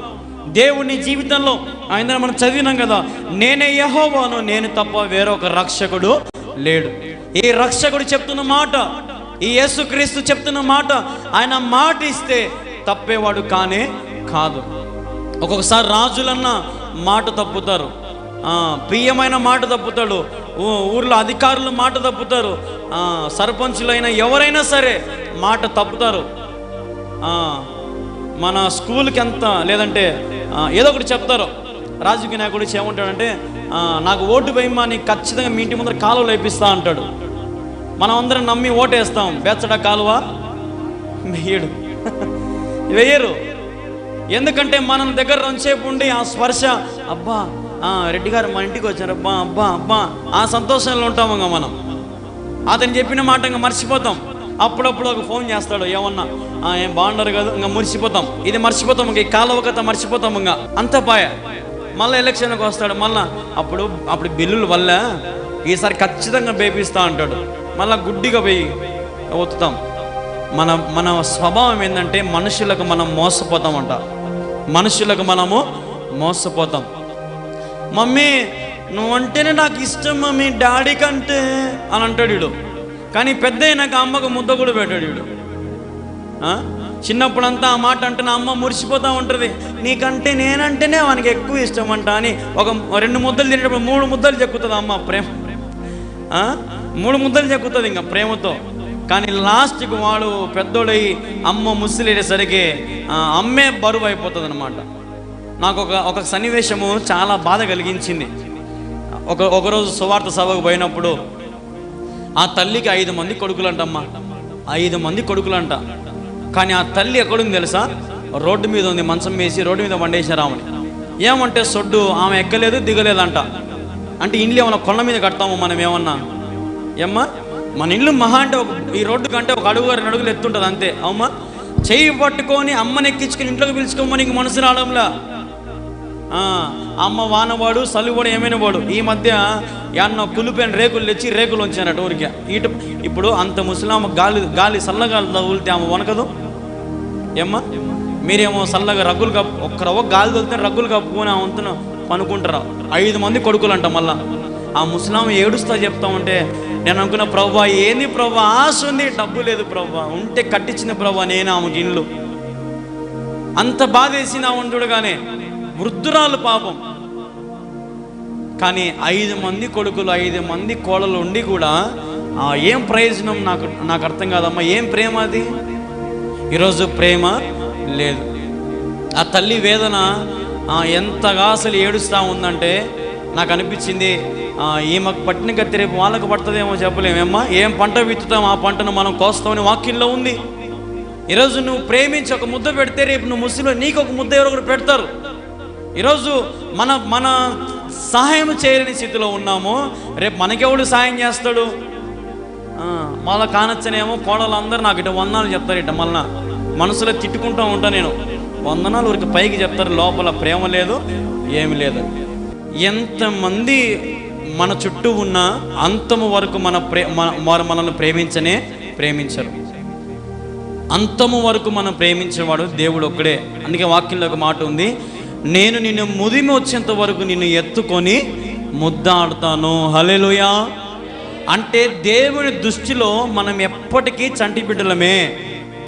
ఏమ్మా దేవుని దృష్టిలో మనం ఎప్పటికీ చంటి బిడ్డలం. ఆయన మనం చచ్చిపోయేంత వరకు ఎత్తుకుంటాడంట, ఎత్తుకొని ముద్దాడుతాడంట మన దేవుడు. మరి మన దేవుడిని ప్రేమిస్తున్నావా? లేదంటే నా కొడుకో నా కోడలో అని కొంతమంది అన్నీ ఉంటారు. ఇంకా లాస్ట్కి వాళ్ళు ఏమైనా ఒక మాట అంటే మాత్రం అలిగి ఇల్లే బయటకు వచ్చేస్తారు. కాబట్టి ప్రియ సహోదరి సహోదరుడు, ఏ ప్రేమ కూడా శాశ్వతమైన ప్రేమ లేనే లేదు. అందుకే వాక్యంలో ఒక మాట ఉంది, తల్లి మరిచిన తండ్రి విడిచిన నా దేవుడవు నీవై ఉన్నావు. హల్లెలూయా. ఈరోజు ఎంతోమంది గురించి మనం తెలుసుకుంటూ వస్తున్నాం. ఎన్నో ఉపవాస కూడికలు, ఎన్నో ప్రార్థనలు, ఎన్నో వర్తమానాలు మనం వింటూ ఉన్నాం. కానీ అల్టిమేటెడ్గా ఒకటే ఏంటంటే క్రీస్తు వలె మనము బ్రతకాల, క్రీస్తు వలె మనం జీవించాల, క్రీస్తు వలె మనం ఇతరులకు సహాయం చేయాలా, క్రీస్తు వలె మనం ఇతరులకు ప్రార్థన చేయాలా, క్రీస్తు వలె మనం కూడా గొప్ప కార్యాలు మనం చేయాలా. అదే పరలోకం. పరుల లోకమును దేవుడు ప్రేమించాడు కాబట్టి గొప్ప గొప్ప వాళ్ళందరినీ దేవుడు తాకాడా? పేదవాళ్ళని తాకాడా? ఎందుకు? పరులలో దేవుడు వారి లోకమును చూశాడు. మీకు చాలాసార్లు నేను తెలియపరిచాను. ఇప్పుడు రోడ్డు మీద పోయి గుడ్డోనితో దేవునికి ఏం పని? శృంగార దేవాలయం దగ్గర ఉండే ఆ పేతురు యోహానుకు ఆ పుట్టకతో వచ్చిన కుంటోంతో ఏం పని? మర్యాదగా లోపల పోవచ్చు కదా. వీళ్ళు పోలే. ఎందుకంటే వీళ్ళు పరులను ప్రేమించేవారు. దేవుని వాక్యం అది సెలవిస్తుంది, నీవు నీ పరులను ప్రేమించు, నిన్ను వలె నీ పొరుగు వారిని ప్రేమించు. ఈరోజు పొరుగు వారిని ప్రేమిస్తూ వారి లోకంలో నీవు కూడా ఉండి వారిని దేవునిలోకి నడిపించు. అదే పరలోక రాజ్యం. ఈ బ్రతుకు ఎప్పుడు ఆరిపోతుందో మనకు తెలియదు. నీకు పరలోక అనుభవం కావాలా? అయితే ఇక్కడే అనుభవించవచ్చు పరలోక అనుభవాన్ని. ఇక్కడే నువ్వు దేవుడు అక్కడ ఏర్పాటు చేసే ఆ సుందరమైన లోకాన్ని ఇక్కడ అనుభవించవచ్చు. ఇతరులకు నువ్వు మేలుకరమైనటువంటి సహాయమును చేయి. ఇతరులకు నీ చేయనంత చెయ్యి, సహాయం చేయి. నేను ప్రభువుని అడిగినా, ప్రభా ఏంది ప్రభా ఆశ ఉంది కానీ నా దగ్గర ఆర్థికంగా లేదు. అటు నాకు తెలిసిన చాలామంది ఉన్నారు, వృద్ధులైనా కానీ పేదలైనా ఎంతో చేయాలని ఉంది సేవ, వాళ్ళకి ఏదో ఒకటి ఇవ్వాలని ఉంది, కానీ నా దగ్గర దేవుడు తప్పక ఏమీ లేదు. పేతురు యోహాను అంటాడు కదా, వెండి బంగారం మా యొద్ద లేవు, కానీ యేసుక్రీస్తు నామము తరపున నువ్వు లేచి నడువు. ఈరోజు నేను కూడా అదే ప్రార్థన చేసిన, దేవా నా దగ్గర వెండి లేదు, బంగారం డబ్బు లేదు, కానీ నా దగ్గర నీవు ఉన్నావు, నీ బిడ్డలు నడిపిస్తున్నావు, వారి జీవితాల్లో గొప్ప కార్యాలు చేయి, వారి జీవితాలలో ఉన్నతమైన స్థితికి తీసుకెళ్ళు దేవా అని అనుక్షణము మీ కొరకు నేను ప్రార్థన చేస్తున్నాను. ఈరోజు మనం ఏమనుకుంటామంటే, ఒక పువ్వు మన మన మన మన తోటలో ఒక పువ్వు వచ్చిందనుకో, దాని వాసన చూసి మురిసిపోతాం, అది మన బతుకు. మళ్ళీ ఆ పువ్వు వాడిపోతానే వాడిపోయింది అనుకుంటాం. కానీ మన జీవితము నిరంతరము పరిమళ సువాసనగా రావాలంటే అది యేసుక్రీస్తు ప్రభు వల్లనే మనకు సాధ్యం. కొంతమంది సెంటు కొట్టుకుంటారు, ఎందుకు? అందరిలో నన్ను బాగా ఉండాలా, మంచి సువాసన ఆలోచించి రావాలి. కానీ ఈ సెంటు శాశ్వతమైన సెంటు, ఇది పరిమళ సువాసనగా మారుస్తున్నాడు దేవుడు. ఈ సువాసన ఎట్లుంటుందంటే ఆత్మీయంగా, పరిశుద్ధంగా, మంచి యథార్థమైన జీవితము, నీతిని అనుసరించే జీవితము గల సువాసనగా దేవుడు మనల్ని నియమిస్తాడంట. ఈరోజు ఈ యొక్క ఉపవాస ప్రార్థనకు వచ్చిన నీవు, ఆశతో వచ్చిన నీవు ప్రభువుని అడుగు, ప్రభువా నా విశ్వాసాన్ని రెట్టింపు చేయి. నేను ఈరోజు ఇంకా 1వ క్లాసులో ఉన్నా, ఇంకా నేను 2వ క్లాసుకు పోవాలా, 3వ క్లాస్ అని అంచెలంచెలుగా ప్రభు యందు ఎదగండి. ఒకటేసారి నేను కుంభస్థలాన్ని బలగొట్టాలంటారు కొంతమంది ఒకటేసారి కుంభస్థలం బలగొట్టాలరా అంటారు. కానీ కుంభస్థలం పలగొట్టాలంటే కింద కొన్ని వేల మంది అడ్డం వస్తారు, వాళ్ళందరితో యుద్ధం చేయాలా, వారందరినీ మనము చంపాలా, హతమరచాలా, రాజుని చంపాలా, అధికారులను చంపాలా, తర్వాత ఆ కుంభస్థలాన్ని మనము పలగొట్టగలుగుతాం. ఈరోజు మనం ఆశలు ఏంటంటే ఒకటేసారి కుంభస్థలం కొట్టాలంటారు, కానీ చుట్టూ సైతానుగాడు ఎంతో మందిని మన మీద ఏమంటారు దాన్ని రువ్వుతాడు, మన మీదకి దొబ్బుతాడు, మన మీదకి. వారందరినీ మనము జయించాలా. హల్లెలూయా, జయించగలగాల. యేసు రక్తమే జయము జయమురా, సిలువ రక్తమే జయము జయమురా, ధైర్యాన్ని శౌర్యాన్ని నింపెనురా, మన పక్షము నిలబడిన గెలుపు నీదేరా. గెలుపు ఎవరిదంట? నీదే. మన పక్షమున శౌర్యమైన దేవుడు, పౌరుషం గల దేవుడు. ఏమన్నా ఒకటే మాట, యుద్ధము యెహోవాదే. దావీదు గొలియాతును చంపినప్పుడు దావీదు గొప్పతనం కాదది, ఆ రాయిలో దేవుని మహాశక్తి పోయింది. ఒకే ఒక రాయితో గొలియాతు ఆజానుబాహుడు కుప్పగులి పడిపోయాడు. ఒక గొర్రెలు కాచుకునే దావీదును దేవుడు ఎన్నుకొని రారాజుగా మార్చాడు. ఆ రారాజు వంశంలో నుంచే యేసుక్రీస్తు ప్రభు బయటికి వచ్చాడు. మరి ఎన్నికలేని దావీదును వాళ్ళ ఆయన ఏమన్నాడు? నాకు ఉండేది 7 మందో 6 మందో కొడుకులు, ఈడు నీకు ఇంకో కొడుకు ఉన్నాడు కదా, వాడు గొర్రెలు కాసుకుంటా ఉన్నాడు కదా అంటే, వాడు గొర్రెలు కాసుకుంటా ఉన్నా, వాడికి దేనికి పనికి, నాకు వాడే కావాలా అంటాడు దేవుడు. నాకు వాడే కావాలా? వద్దు దేవా, వాడు గొర్రెలు కాసుకునే వానికి ఏం చేత కదా, వాడు పిల్లోడు దేవా, వాడు వద్దులేదు దేవా అంటే దేవుడు ఏమన్నాడు? నాకు కావాల్సింది వాడే. ఈరోజు మనకు కావాల్సింది దేవునికి. నువ్వు అనుకోవాల్సిన ఎన్నికలలోని, నేను చదువు రానోని, నాకు ఏం చేత కాదు, నా వల్ల ఏం కాదు. కానీ మీకు తెలుసో తెలియదో, లోకంలో ఒక చిన్న సామెత ఉంది. మా ఫ్రెండ్ నాతో ఒక మాట అన్నాడు, నాకు ఆ మాట ఇప్పుడు జ్ఞాపకం వస్తుంది. ఏంటంటే, బాగా చదువుకుండే ఇంజనీర్లు అయినా, డాక్టర్లు అయినా, కలెక్టర్లు ఎవరైనా సరే చదువు రానోని కిందనే పని చేయాలంట. తెలుసా మీకు ఆ విషయం? ఇప్పుడు మీకు ఇంకా బాగా చెప్పాలంటే, హాస్పిటల్ కొన్ని కోట్లు పోసి కట్టేది ఎవడంటే డాక్టర్ కట్టుకోడు. చదువు రానోడు, కోటీశ్వరుడు, భూములు ఉన్నాడు, వాడు కడతాడు హాస్పిటల్ని. దాంట్లో వీళ్ళందరూ పోయి పనులు చేస్తూ ఉంటారు. చదువు రానోడు ఏం చేస్తున్నాడు? హాస్పిటల్ కట్టి పెట్టినాడు, కాలేజీలు కట్టి పెడతాడు. చదువు రానోడు ఉన్నత స్థితిలో బస్సులు మెయింటైన్ చేస్తాడు, ఎంతెంతో చేస్తాడు చదువు రానోడు. కానీ చదువు వచ్చిన వాళ్ళందరూ వాని కలగలిగిపోతారు. నేను చెప్పింది మీకు అర్థమవుతుందా? చదువు కాదు ఇంపార్టెంట్, చదువు కొంతవరకే, కానీ జ్ఞానము మనకు చాలా ఇంపార్టెంట్. తెలివితో మన లోకంలో బ్రతకాలి. తెలివితేటలతో, జ్ఞానము చేత మనం ఈ లోకంలో మనం జయించాలి. ఈరోజు దేవుడు నిన్ను కూడా దీవిస్తాడు. నిన్ను కూడా దేవుడు ఘనముగా ఆశీర్వదిస్తాడు. నిన్ను కూడా దేవుడు ఉన్నత స్థితిలో పెడతాడు. ఎందుకంటే మన దేవుడు తక్కువడా? ఉన్నతమైన వాడు మన దేవుడు. ఆయన దగ్గర సమస్తం ఉన్నాయంట. కానీ మనం అడుక్కోం. మనం అడిగేది చిన్న చిన్నవి. ప్రభా నాకు అప్పు ఉంది, 10,000 అప్పు ఉంది ప్రభా, అప్పు తీర్చు ప్రభా, చిన్నవి మనం అడిగేది. కానీ దేవుడు మనకు గొప్పవి మనకు ఇస్తాడు. కొన్నిసార్లు ఆలస్యం కావచ్చు, కొన్నిసార్లు సమయం పట్టచ్చు, కానీ అంతవరకు నువ్వు వేచి ఉండాలి.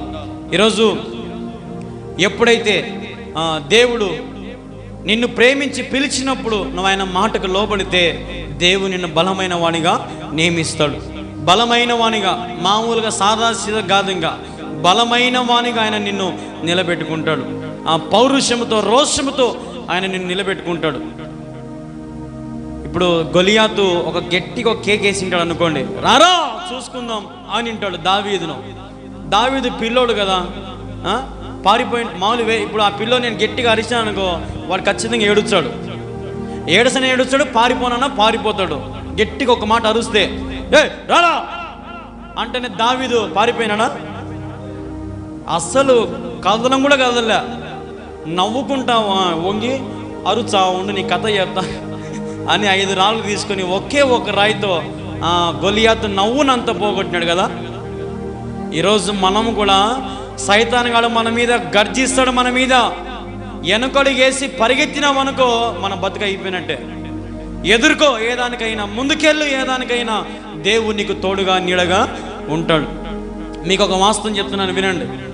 మనకు పొద్దున సూర్యుడు ఇటు పక్క ఉన్నప్పుడు మన నీడ ఈతలు ఉంటుంది, ఇటు పక్కకు వచ్చేసరికి మన నీడ ఈతలకు వచ్చింటుంది. రాత్రి అయ్యేసరికి మన నీడ అసలు కాండ్రాలు, ఇంకా ఆ చీకట్లో మన నీడ కలిసిపోతుంది. నేను చెప్తున్నా ఏంటంటే మన నీడ కూడా మనతో ఉండదు. అర్థమవుతుంది నేను చెప్పింది మీకు? మన నీడ కూడా మనతో ఉండదు. నువ్వు కట్టుకున్న భార్య అయినా సరే నీతో ఉండదు. నువ్వు కట్టుకున్న భర్త అయినా, నీ పిల్లలైనా, నీ వంశమైనా, కొంతమంది ఊగులాడతారు, నా వాళ్ళు, నా కథ, నా వంశం అని. లాస్ట్కి ఎవరు కూడా ఉండరు. ప్రభు యందు సంపూర్ణంగా విశ్వాసం ఉంచు. దేవుడు ఒక్కడే నీకు అంతము వరకు, మరణం వరకు నీకు తోడుగుండేవాడు ఆయనే. నాతో ఒక ఆయన అన్నాడు, బ్రదర్ మీరెందరూ పాస్టర్లు అందరూ తల్లి విరిచినా తండ్రి మరిచినా అని చెప్తా ఉంటారే, మరి దేవుడు తల్లిదండ్రులు ఇచ్చినాడు కదా, ఇప్పుడు ఆ పిల్లోనికి ఫీజు కట్టేది ఎవరు? దేవుడు కడతాడా? ఆ పిల్లోనికి ఫీజు కట్టేది ఎవరు? వాళ్ళ అమ్మ, వాళ్ళ నాయనే. అప్పుడు నేను చెప్పినా, నాయన నువ్వు చెప్పింది కరెక్టే, ఆ పిల్లోనికి ఫీజు కట్టేదేమో వాళ్ళ అమ్మ నాయనే, కానీ వాళ్ళ అమ్మ నాయనకు జీవితం ఇచ్చింది, ఆయుష్నిచ్చింది, బలమునిచ్చింది, ఉద్యోగమునిచ్చింది నా దేవుడే. హల్లెలూయా. మరి ఇప్పుడు దేవుడు మనల్ని విడిచిపోతే ఆ పిల్లోడు చదువుకోగలుగుతాడా? వాళ్ళ ఆయన అమ్మ ఫీజు కట్టగలుగుతారా? ఉద్యోగాలు చేయగలుగుతారా? ఏం చేయలేరు దేవుడు మనల్ని విడిచిపోతే. అందుకే నేను చెప్తున్న మాట, దావీదు కుమారుడా నన్ను దాటిపోకయ్యా, నీవు లేకుండా నేను ఉండలేదు, నీవు తప్ప నా హృదయంలో ఎవరికి చోటు లేదు. ఈ మాట నువ్వు చెప్పాలా దేవునితో, దేవా నాకు నీకంటే ఇంపార్టెంట్ పని ఏది లేదు. పెళ్ళిళ్ళు పడు, ప్రోగ్రాములు పడు, ఏమైనా ఉండు, సమయానికి నీ సన్నిధిలో నేను ఉంటా. ఇదే తీర్మానం. శ్రమైనా, ఖర్చైనా, వ్యాధైనా, బాధ అయినా, ఏదైనా సరే వాక్యముతో మన జీవితాన్ని దేవుడు సంతృప్తిని పరుస్తాడు, సమృద్ధిని దేవుడు ఇస్తాడు. అందుకే దేవుడు చెప్తున్న మాట, నేనే మార్గము, నేనే సత్యము, నేనే జీవమునై ఉన్నాను. హల్లెలూయా, హల్లెలూయా. నేనే జీవమునై ఉన్నాను అంటే అర్థమైంది అంటే ఆయన ఎప్పటికీ జీవము గలవాడే. ఆయన ఆరిపోయే దీపం కాదు, మన మాదిరి మనిషి కాదు. ఆయనకు సాగు ఉండడానికి ఆయన యుగ యుగాలు, తరతరాలు ఆయన జీవము గలవాడే. అందుకని చెప్తున్నాడు, నేనే మార్గము. మార్గం అంటే ఇప్పుడు మన ఇంటి మీదకి పోవాలంటే ఏం కట్టుకుంటాం మనము? ఇంటి మీదకి పోవాలంటే ఏం కట్టుకుంటాం మనము? తాపలు కట్టుకుంటాం. తాపలు ఎట్ట పడతారు కట్టుకుంటామా? స్టడీగా, కొలత ప్రకారం, ఫ్రీగా ఎక్కాల, ఫ్రీగా దిగాల. ఏమ్మా అటుపక్క ఇటుపక్క గోడ కట్టుకుంటాం, దొల్లి పిల్లలు పడకుండా, ఏం పడుకోకుండా.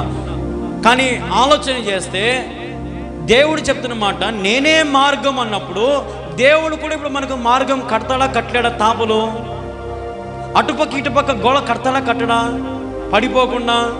కానీ మనం ఏం చేస్తామంటే తాపులెక్క నీకు భయపడతాం, మనం భయపడతాం తాపులెక్క నీకు. దేవుడు అంటాడు, ఒరే మీకు ఏం కాదురా, నేనున్నాను మీకు, ఎక్కండ్రా ధైర్యంగా, నేనే నీకు మార్గం అంటాడు. మనం మాత్రం నువ్వు వద్దనే వద్దు, మాకు భయం, మాకెందుకు పరలోకం, ఈ లోకంలో మేము బతకాలా, సంపాదించుకోవాలి, గడించాలా, పేరు ప్రఖ్యాతులు, లోక మర్యాదలు, ఆస్తులు, అంతస్తులు, పశువులు, ఇవన్నీ సంపాదించాలా మేము. ఈరోజు చెప్తున్న మాట, నేనే మార్గము. దేవుని మార్గంలో మనం నడుచుదాం. మన మార్గమునకు త్రోవ దేవుడే. హల్లెలూయా. మన మార్గమునకు వెలుగు ఆయనే, మన పాదములకు దీపము ఆయనే. కాబట్టి ప్రియ సహోదరి సహోదరుడా, ఈరోజు నీవు నిర్మూలం కాకుండా ఉండాలంటే ప్రభు యొద్దకు రా. నీ జీవితం స్థిరపరచబడాలంటే ప్రభు యొద్దకు రా. నీ జీవితం ఆరోగ్యముతో, శక్తితో, బలము చేత నింపబడాలంటే ప్రభు యందు విశ్వాసమును పెంచుకొని విశ్వాస పోరాటము పోరాడి నీ జీవితాన్ని కడముట్టించండి. గొప్ప కార్యాలు మీ జీవితంలో జరగాలంటే విశ్వాసము ద్వారానే అవి సాధ్యము. ఇప్పుడు ఎంత పెద్ద అధికారి అయినా సరే అతనికి ఒక నమ్మిన బంటు ఒకడు ఉంటాడు, నమ్మిన వాడు ఒకడు ఉంటాడు ఎవరికైనా. ఇప్పుడు ఇంత పెద్ద శాల కట్టుకుంటా నేను, తాళాలు ఎవరికి పడితే వాళ్ళకి ఇచ్చిపోతానా? ఎవరికి ఇస్తాం మనము? నమ్మకంగా ఉండేవాళ్ళు, దేవుని యందు విశ్వాసం ఉంచిన వారికి మనము ఇచ్చిపోతాం. అలాగే ప్రియ సహోదరి సహోదరుడా, ఈరోజు మనము కూడా నమ్మిన వారిగా మనం ఉండాలా? ఏమన్నాడు దేవుడు? పరలోకపు తాళం చెవులు మీకు ఇస్తున్నాను. హల్లెలూయా. పరలోకపు తాళం చెవులు నా దగ్గర ఉన్నాయి అని దేవుడు నీకు చెప్తుంటే మనం ఆ తాళం తీసుకొని భయపడతాం. దేవుడు వాకిలి ద్వారం తెరుస్తానంటే మనం పోనే పోం లోపలికి. అందుకే ధనవంతుడు అంటాడు కదా, అబ్రహాము ఏమంటాడు? I am the richest man in this world. నేను ఈ ప్రపంచంలోనే ధనవంతుడైన నన్ను ఈ నరకంలో వేస్తావా అబ్రహామా? వాడు పేదవాడు, వాడు ఏదానికి పనికి మానడు, వాడిని తీసుకొని నువ్వు పరలోకానికి పోతావు, నీకు బుద్ధి ఉందే లేదా? అప్పుడు అబ్రహాం అంటాడు, హీఈస్ ఎ సెయింట్, అంటే వీడు పరిశుద్ధమైన వాడు, వీడు యథార్థంగా బ్రతికాడు, ఉన్నదాంతో సంతృప్తిగా ఉన్నాడు. మరి నీవు నీకున్న డబ్బును బట్టి, నీకున్న పిచ్చిని బట్టి త్రాగుతూ, అమ్మాయిలతో వ్యభిచరిస్తూ, మోసం చేస్తూ నీ ఇంటి ఎదురుగున్న వీనికి ఏ రోజైనా అన్నం పెట్టినావా? అందుకే నీకు ఈ గతి పట్టింది అన్నాడు అబ్రహాము. అప్పుడు ధనవంతుడు ఏమన్నాడు? ధనవంతుడు, సరే సరే ఇంకా నా సావు అనేది నచ్చలే, కానీ కింద భూలోకంలో నా తమ్ముళ్ళు ఉన్నారు, వాళ్ళకన్నా పోయి చెప్పుకోండి సత్యము, వాళ్ళన్నా బాగుపడతారేమో. అప్పుడు అబ్రహాం అన్నాడు, అబ్రహాం ఏమన్నాడు? అప్పుడు ఏమన్నాడు అబ్రహాము? ఆల్రెడీ ఒక ప్రవక్త, యెషయా ప్రవక్త భూలోకంలో ఉన్నాడు, ఆయన పని ఆయన చేస్తున్నాడు. ఆ ప్రవక్త మాటలు వింటే నీ తమ్ముళ్ళు మారుతారు, వినకపోతే నీ తమ్ముళ్ళు కూడా నీ మాదిరే, నీ గతే వాళ్ళకు పడుతుంది. ఈరోజు నేను చెప్తున్న మాట అదే, సత్యమైన మాట. దేవునిని ప్రేమించి నిన్ను వెంబడించినప్పుడు, దేవుని దగ్గరకు వచ్చినప్పుడు ఆయన కౌగిలించుకో, ఆయనను పోగొట్టుకోవద్దు. హల్లెలూయా. క్రీస్తుయందు సంపూర్ణ విధేయత కలిగి, క్రీస్తుయందు సంపూర్ణటువంటి ఆధిక్యతతో, ప్రేమతో ప్రభుని వెంబడించండి. ఆయన మీకు సర్వ సమృద్ధితో ఆయన మిమ్మల్ని నింపుతాడు. ఈరోజు చూడండి ఒక మాట, యోహాను సువార్త 13:6 ఒక మాట, ఇట్లు చేయిచు ఆయన సీయోను పేతురు వద్దకు వచ్చి అప్పుడు అతడు, ప్రభువా నీవు నా పాదమును కడుగుదవా అని ఆయనతో అనెను. అందుకు యేసు, నేను చేయుచున్నది ఇప్పుడు నీకు తెలియదు, కానీ ఇక మీదట తెలుసుకుందాం అని అతనితో చెప్పగా, పేతురు నీ వేళను నా పాదం కడగరాదని ఆయనతో అనెను. అందుకు యేసు, నేను కడిగిన ఎడల నాతో నీకు పాలు లేదనెను. సీమోను పేతురు, ప్రభువా నా పాదములు మాత్రమే గాక నా చేతులు, నా తల కూడా కడుగుమని ఆయనతో చెప్పాను. యేసు అతని చూచి, స్నానము చేసిన వాడు పాదములు తప్ప మరి ఏమీ కడుక్కొనక్కర్లేదు, అతడు కేవలము పవిత్రులైన, మీరును పవిత్రులు కానీ మీలో అందరూ పవిత్రులు కారేనను. తను అప్పగించిన వారిని ఎరిగెను గనుక మీలో అందరూ పవిత్రులు కారని ఆయన చెప్పెను. హల్లెలూయా. ఇక్కడ మనం చూస్తున్న మాట ఏంటంటే, పేతురు దేవునితో ఒక మాట చెప్తా ఉన్నాడు. ఏం చెప్తున్నాడంటే, దేవుడు అందరి పాదాలు కడుగుతూ ఉన్నాడు, అందరి పాదాలు కడుగుతూ ఉన్నాడు. నా పాదాలు కూడా దేవుడు కడుగుతాడు అవకాశం ఇస్తే. మన పాదములు పేతురు పాదములు దేవుడు కడుగుతున్నప్పుడు పేతురు వద్దు యేసయ్య, నా పాదాలను కడగద్దు యేసయ్య అని పేతురు అడ్డం అన్నాడు. కానీ దేవుడు లేదులే పేతురు, నువ్వు కడిగించుకుంటేనే నా పాలి భాగస్తుని అవుతావు, కాబట్టి కడిగించుకో పేతురు అంటే, పేతురు మర్యాద కాళ్ళు కడిగించుకోవచ్చు కదా. ఏమంటాడంటే, కాళ్ళు ఒకటేనా, తల కూడా కడుగు, నా చేతులు కడుగు. ఏమ్మా అటు అనొచ్చా దేవునితో? అనొచ్చు అట్లా?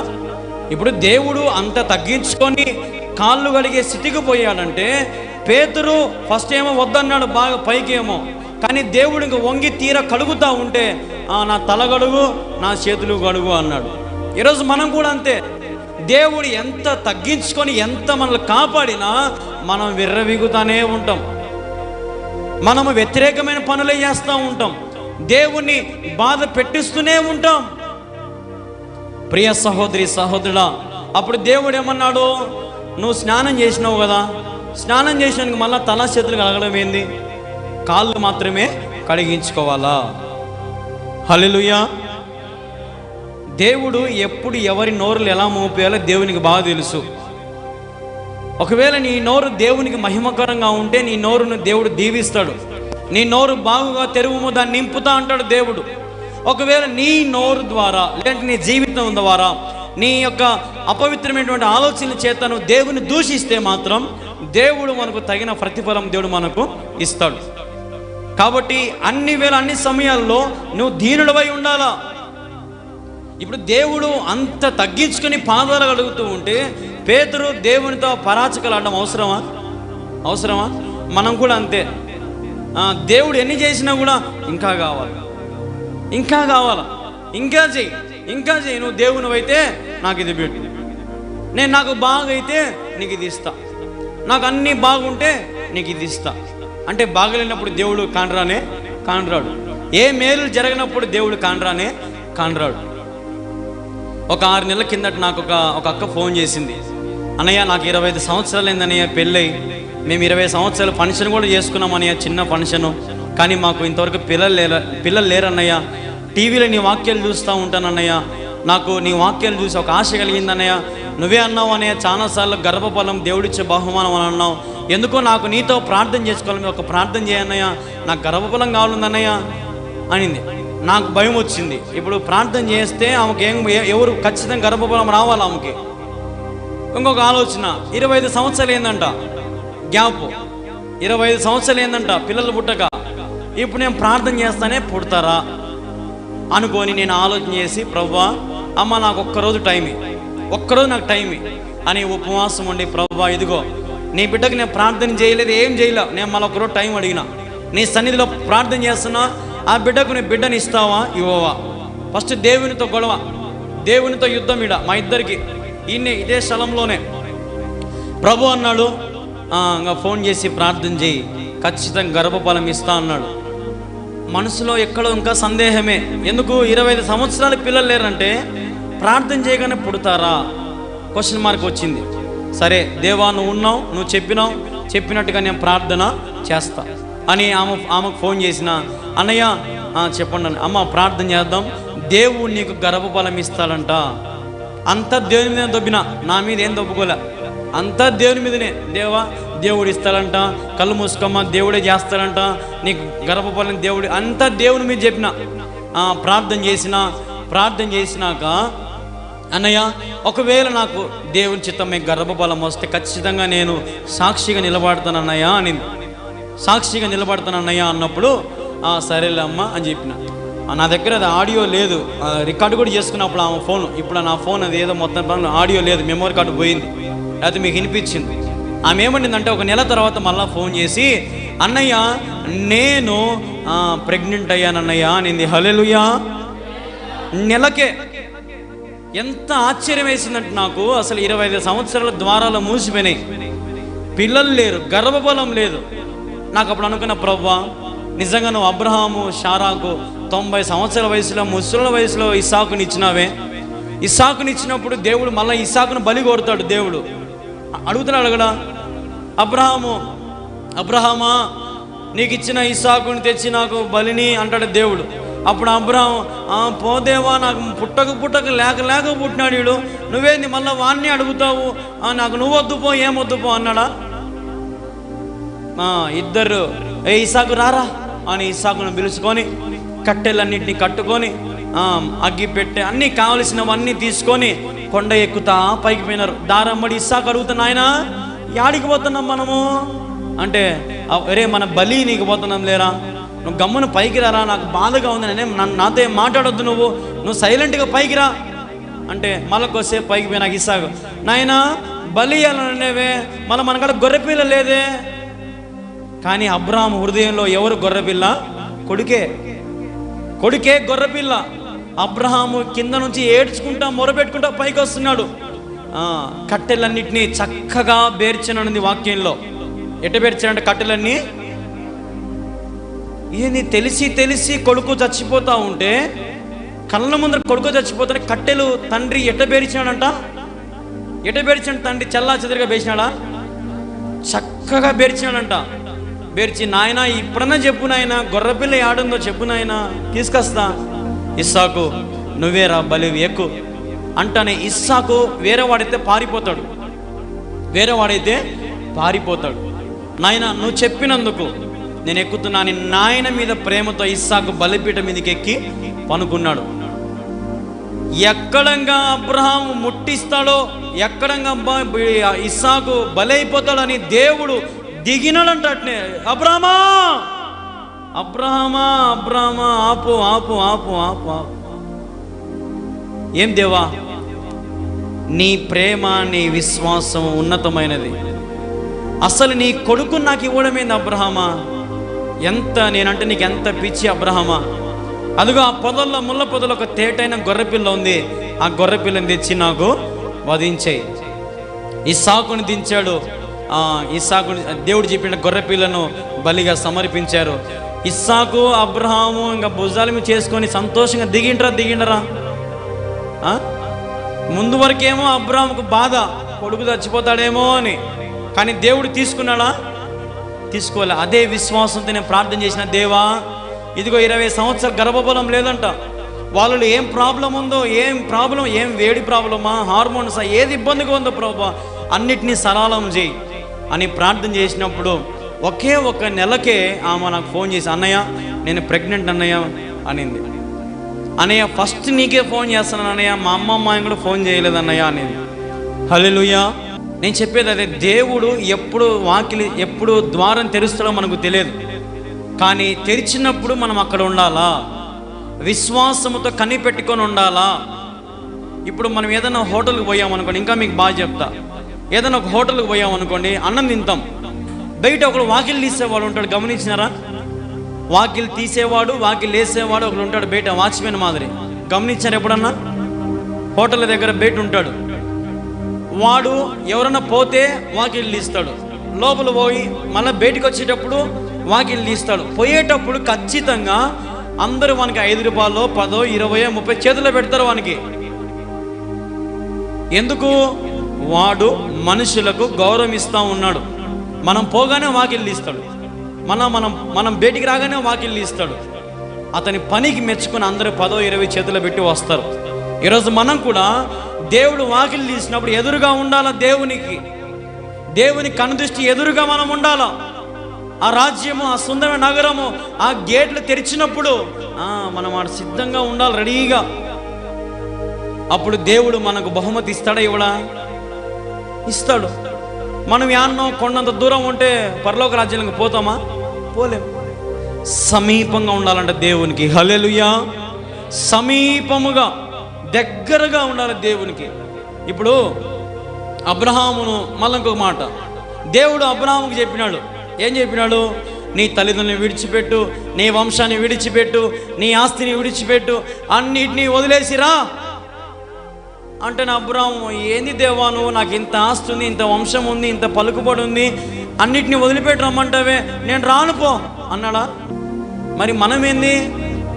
నాతో ఒక పిల్లడు, అన్న నాకు సేవా పిలుపు ఉందన్నా అన్నాడు ఒక యవనస్తుడు. కానీ ఉద్యోగం ఉందన్నా, ఉద్యోగం మానేయలేనన్నా అంటే వానికి ఏం అడ్డం వచ్చింది? ఇప్పుడు సేవకి ఉద్యోగం అడ్డం వచ్చింది. సేవ చేయాలని పిలుపు వచ్చినప్పుడు, లేదంటే దేవుని పని ఏదైనా సరే చేయాలని పూనుకున్నప్పుడు ఎన్ని ఆటంకాలు వచ్చినా నువ్వు పక్కన పెట్టేయాలా. హల్లెలూయా. అబ్రహామును సమస్తమును విడిచి దేవుని వెంబడించెను. హల్లెలూయా. సమస్తమును విడిచిపెట్టి. యోబు కూడా అంతే, అన్నిటినీ పోగొట్టుకున్నాడు. కానీ లాస్ట్కి ఏమన్నాడు? యెహోవా ఇచ్చెను, యెహోవా తీసుకొనేను. ఇటువంటి బైబిల్లో ఎంతోమంది ఉన్నారు మరి సాదృశ్యంగా. కానీ మనకు అన్నీ కావాలా, ఈ లోకంలో అన్నీ ఉండాలా. పోతే పోతే, వస్తే వచ్చి. ఇది కాదు దేవుడు మనల్ని కోరుకుండేది. దేవుని కోసం సమస్తం విడిచిపెట్టైనా సరే దేవుని మనము వెంబడించాలి. జాలర్లు విస్తారమైన చేపలు పన్నాయి. దేవుడు ఆ చేపలన్నింటినీ వాళ్ళు చూసి ఆనందపడుతూ ఉన్నారు. గొప్ప చేపలు పన్నాయి. ఈ పేతురు, సీమోన్ అందరూ చూసి, పక్కన పడవలు అందరూ ఆ చేపలంతా చూసి ఆశ్చర్యపడుతూ ఉన్నారు. అబ్బా, ఎన్ని చేపలు పన్నాయి, గొప్ప చేపలు పన్నాయి, అమ్ముకుంటే మన అప్పులని తీరిపోతాయిరా అనుకునింటారు కదా. ఖచ్చితంగా అనుకునింటారు. అమ్ముకుంటే మన కొత్త పడవ కొనుక్కోవచ్చు, వల కొనుక్కోవచ్చు, భార్య బిడ్డలందరూ బాగుండొచ్చురా అనుకునింటారు. కానీ దేవుడు, సీమోను పేతురు నన్ను వెంబడించండి రా అన్నాడు. ఎప్పుడన్నాడు దేవుడు? ఆయన్ని నమ్ముకున్నాక అన్నాడా? అన్ని కుప్ప పోసినట్టే పోసినాడు దేవుడు. నన్ను వెంబడించానని పరీక్ష పెట్టినప్పుడు వాళ్ళు పొరపాటున, దేవా ఇవన్నీ అమ్ముకొని ఈ డబ్బంతా నా భార్యకు పిల్లలకి అందరికి పంచిపెట్టి మళ్ళీ వచ్చలే ప్రభు అని అంటే వాళ్ళ కథ వేరేగుండు. కానీ దేవుడు చెప్పిన మాటకు వాళ్ళు సమస్తాన్ని విడిచిపెట్టి, వాళ్ళు పడవలు వలలు చేపలు అన్నిటినీ విడిచిపెట్టి, నాకు తెలిసి ఒకవేళ ఉదాహరణకి వాళ్ళు ఏడ్చుకుంటూ వచ్చింటారేమో దేవునితో పాటి కదా, ఏడ్చుకుంటూ వచ్చింటారు. గొప్ప చేపలంట. అంటే వాళ్ళ జీవితంలో ఎప్పుడు చూడలేటువంటి చేపలు, గొప్ప చేపలు పన్నాయి, కానీ అమ్ముకోలేకపోయినారు. దేవుడు కూడా అంతే, మనకు గొప్పగా అన్ని తెచ్చి పెడతాడు, సడన్గా రమ్మంటాడు. నేను తినొచ్చా ప్రభువా, రెండుసేపు ఉండు ప్రభా, మళ్ళీ చూసా రేపు వస్తే ప్రభా, ఆదివారం వద్ద ప్రభా, ఈరోజు కాదులే ప్రభా అంటే కథ వేరేగా ఉంటుంది. నువ్వు దీని వైపు చూసినావంటే దీన్ని పోగొట్టుకుంటావు. ఈరోజు మనం తెలుసుకోవాల్సిన సత్యం అదే. దేవునిని పిలిచినప్పుడు నీవు కూడా సమస్తాన్ని విడిచిపెట్టి రావాలి. ఎందుకంటే మనం చదివినట్టుగా నేనే రక్షకుడను, నేనే దేవుడను అంటున్నాడు ఆయన. కాబట్టి ఆయన పిలిచినప్పుడు నువ్వు వెంటనే సరెండర్ కావాలా. ఇప్పుడు దొంగతనం చేసేవాడు దొరకనంత వరకు దొర మాదిరి తిరుగుతాడు. ఎప్పుడైతే దొరికినాడు అనుకో, వాడు ఏం చేస్తాడంటే పోలీసులు కనపడతానే చేతులు పైకి ఎత్తుతాడా? దాని అర్థం ఏంది? నేను సరెండర్ అయిపోతా, నన్ను కాల్సొద్దు, నన్ను ఏం చేయొద్దు, నువ్వు సంఖ్యలు వేసుకో, జైలు ఏమైనా చేయి. దొరకనంత వరకు దొర బతికే. దొరికినాక మన బతుకు పనికి రాని బతుక మారిపోతుంది. జాగ్రత్త. కొంతమంది అనుకుంటారు, నేను దొరలాగున్నా, నాకేం తక్కువ. కానీ దొరికినప్పుడు అన్నీ తక్కువే. తబలా మోగిస్తాడంట దేవుడు తబలా మోగిస్తే ఎట్లుంటుందో ఆలోచన చేసుకోండి. ఆయన కోపమునకు మన పాత్రలం అయితే మనం తట్టుకోలేము. ఆయన ప్రేమను మనం రుచి చూచి ఆయన ప్రేమకు మనం బానిసలు అవుదాం. దేవుని యందు సంపూర్ణ విశ్వాసాన్ని రెట్టింపు చేసుకొని మన జీవితాన్ని భద్రపరుచుకుందాం. ఇదే దేవుని మాట. ఈరోజు మన జీవితాన్ని కాపాడేవాడు యేసుక్రీస్తు ప్రభు ఒక్కడే. పేతురు, సీమోనును వెంబడించాడు. దానియేలు ప్రార్థన చేయగానే దేవుడు కాపాడాడు. ఏలియా ఆహారంతో ఆ నది ప్రవాహం దగ్గర ఉంటే కాకులతో ఆహారం పంపించాడు. ఏ కొదవ చేశాడు దేవుడు? చేయలే. సరే, నోవాహు కాలం కూడా మనం పోదాం. నోవాహు కాలంలో జనులందరికంటే దేవుడు అన్నాడు నోవాహుతో, జనులందరికంటే నీ కుటుంబం ఉన్నతమైనది అన్నాడు. నీ కుటుంబము నాకెంతో ఇష్టమైనది అన్నాడు. నీ కుటుంబము దేవునికి సమీపంగా ఉందన్నాడు. ఎందరికంటే? జనులందరికంటే, ఆ రాజ్యం అందరికంటే. ఎవరు గొప్ప వాళ్ళంట దేవుని దృష్టిలో? నోవాహు వారి కుటుంబం గొప్ప వాళ్ళంట. నోవాహుకు 3 కొడుకులు 3 కోడళ్ళు. నోవాహు దాని ఓడ కడతా ఉన్నాడు. నోవాహుకి ఇష్టానుసారం కట్టినాడా పడవ? ఏమ్మా? నోవాహు ఇష్టానుసారంగా పడవ కట్టినాడా? దేవుడు చెప్పినట్టుగా కట్టినాడా? నోవాహు ఇంత పొడవు ఉండాలా, ఇంత హైట్ ఉండాలా, కిటికీ ఆడబెట్టాలా, గడె మాత్రం ఎట్టి పరిస్థితి లోపల ఉండద్దు, గడె బయటనే ఉండాలన్నాడు. ఇప్పుడు మనం ఇంట్లో వాకిలి గడ వేసుకుంటాం, లోపల వేసుకుంటామా, గడ బయట నుంచి వేసుకుంటామా? మరి దేవుడు ఏంది గడ బయట పెట్టమన్నాడే? దేవుడు ఎందుకు గడ బయట పెట్టమని తెలుసా? గడ వేసేది ఆయనే. సముద్రము అలల చేత ఆ రాజ్యం అంతా కూడా జల ప్రవాహం చేత నిండిపోయింది. ఒక మాట చెప్తాం వినండి. జల ప్రవాహం చేత ఆ రాజ్యం అంతా నిండిపోయింది. ఆడుండే వాళ్ళందరూ పరిగెత్తుకుంటూ వచ్చిండరా పడవగాడికి? చెప్పాలమ్మా, పరిగెత్తుకుంటూ వచ్చిండరా? ఉరవరే నోవా మనకంతా చెప్పినట్టు అప్పుడంతా మనమే ఇనకపోతే మీరు నాయన పాదరా పరిగెత్త నోవా కాడికి పోదాం అని పరిగెత్తుకుంటూ వచ్చిండరా? నోవాహు వాళ్ళందరినీ చూసి జాలి మనసుతో గడ తీస్తాడు కదా. తీస్తాడా? గడ తీస్తాడు. కానీ దేవుని ఉద్దేశం గడ తీయకూడదు. అది దేవుడు అందుకు గడ బయట పెట్టమనింది. గడ వేసింది దేవుడే. కనీసం వాళ్ళకు కూడా తెలియదు గడెట తీసుకోవాలను. ఆ జల ప్రవాహం అంతా అయిపోయినాక మళ్ళా దేవుడే ఆ వాకిల్ని తెరిచాడు. అంత సముద్రంతో నిండిపోయింది. కేవలం ఒక్క కుటుంబమే నీళ్ళ మీద తేలుతా ఉంది. ఆ కుటుంబమే నోవాహు కుటుంబం. నోవాహు కుటుంబం అంటే దేవునికి ఎంతో ఇష్టం. ఇప్పుడు నేను ఈరోజు ఎంతో మంది గురించి చెప్పినా, మరి మనం వింటున్నామో మర్చిపోతున్నారో మరి మీ ఇష్టం. కానీ చెప్పడం నా బాధ్యత. వినుట వల్ల నా విశ్వాసం కలుగున వాక్యంలో ఉంది. వింటే విశ్వాసం మనం పెరుగుతుంది. కాబట్టి ఎంతమంది గురించి చెప్తున్నాను? ఎందుకంటే మీ జీవితాలలో విశ్వాసాన్ని పెంచుకోవడానికే. హల్లెలూయా. లోకంలో ఉన్న వాటి వైపు చూసి, మాయలోకం వైపు చూసి దేవుని పోగొట్టుకుంటావా? లేదంటే సమస్తాన్ని విడిచిపెట్టి దేవుని విశ్వాసం ఉంచి లేమైనను కష్టమైన బాధైన సుఖమైన దేవుని వెంబడిస్తావా? ఆలోచన చేసుకో. అది నీ ఆలోచనకే. ఈరోజు ప్రభు కోసం మన సమయాన్ని కేటాయించలేకపోతే మరి మన సమస్యలు వచ్చినప్పుడు, మనం ఇబ్బందులు ఉన్నప్పుడు దేవుడు కూడా మనకు సమయం కేటాయించాలి కదా. కేటాయించాలా లేదా? కేటాయించాలా.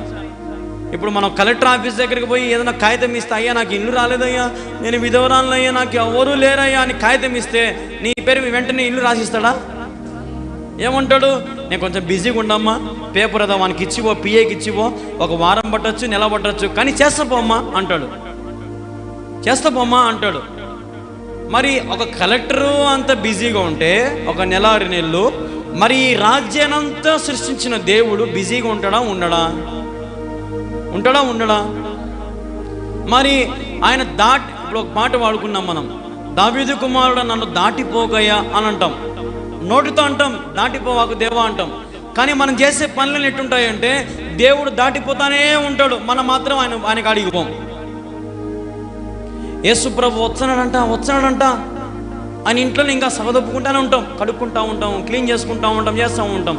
యేసు ప్రభు పోయి ఉంటాడు కూడా లాస్ట్కి. సూను కూడా చూసి ఉంటారు కొంతమంది. మన బ్రతుకులు కూడా అదే. విస్తారమైన పనులు పెట్టుకొని, విస్తారమైన ఆలోచనలు, విస్తారమైనటువంటి సంపాదన మీద పిచ్చి, విస్తారమైనటువంటి ఉన్నత స్థితికి వాళ్ళ పిచ్చి చేత దేవుని మనము పోగొట్టుకుంటున్నాం. ధనము నీకుంటే అందరూ వస్తారు, దరిద్రుడవైతే నీ దగ్గరికి ఎవరు రారు. నీ మెడలో బంగారు, నీ బాగా నువ్వు ఉన్నప్పుడు, వస్త్రాలు కానీ అన్నీ బాగున్నప్పుడు నేను అందరూ పిలుచుకుంటారు. నీ దగ్గర ఎవరు లేనప్పుడు, నువ్వు విధవరాలైనప్పుడు నేను ఎవరు కూడా పిలుచుకోరు. నువ్వు ఎదురు రామ్మా అని కూడా కొడుకు కూడా అన్నాడు. కనీసం నువ్వు ఎదురు రామ్మా, మేము పోతున్నాం అని కూడా అన్నాడు కొడుకు. అది ఈ లోకంలో ఉన్న ప్రేమ. ఈ లోకంలో ఉన్న ప్రేమ శాశ్వతమైనది కాదు. ఈ వాక్యం వింటున్న నీవు నేను తెలుసుకున్న సత్యం అదే. దేవా, నీ సన్నిధిలో ఉన్న సంతోషం, సమాధానం నాకి, నీ రాజ్యంలో నన్ను జ్ఞాపకం ఉంచుకో, నీ రాజ్యంలో నన్ను బలపరచుము, నన్ను స్థిరపరచు దేవా. ఒకవేళ నాలో ఎక్కడ తప్పిదములు ఉన్నాయేమో సరిచేయి ప్రభువా అని ప్రభు దగ్గర మనం అనుదినము మన హృదయాన్ని కడుక్కుంటూ పవిత్రపరచుకోవాలా. ఇదే దేవుని సెలవు, దేవుని వాక్ ఇదే. ఎందుకంటే ఆపదల్లో నుంచి రక్షించేవాడు మన దేవుడు మాత్రమే.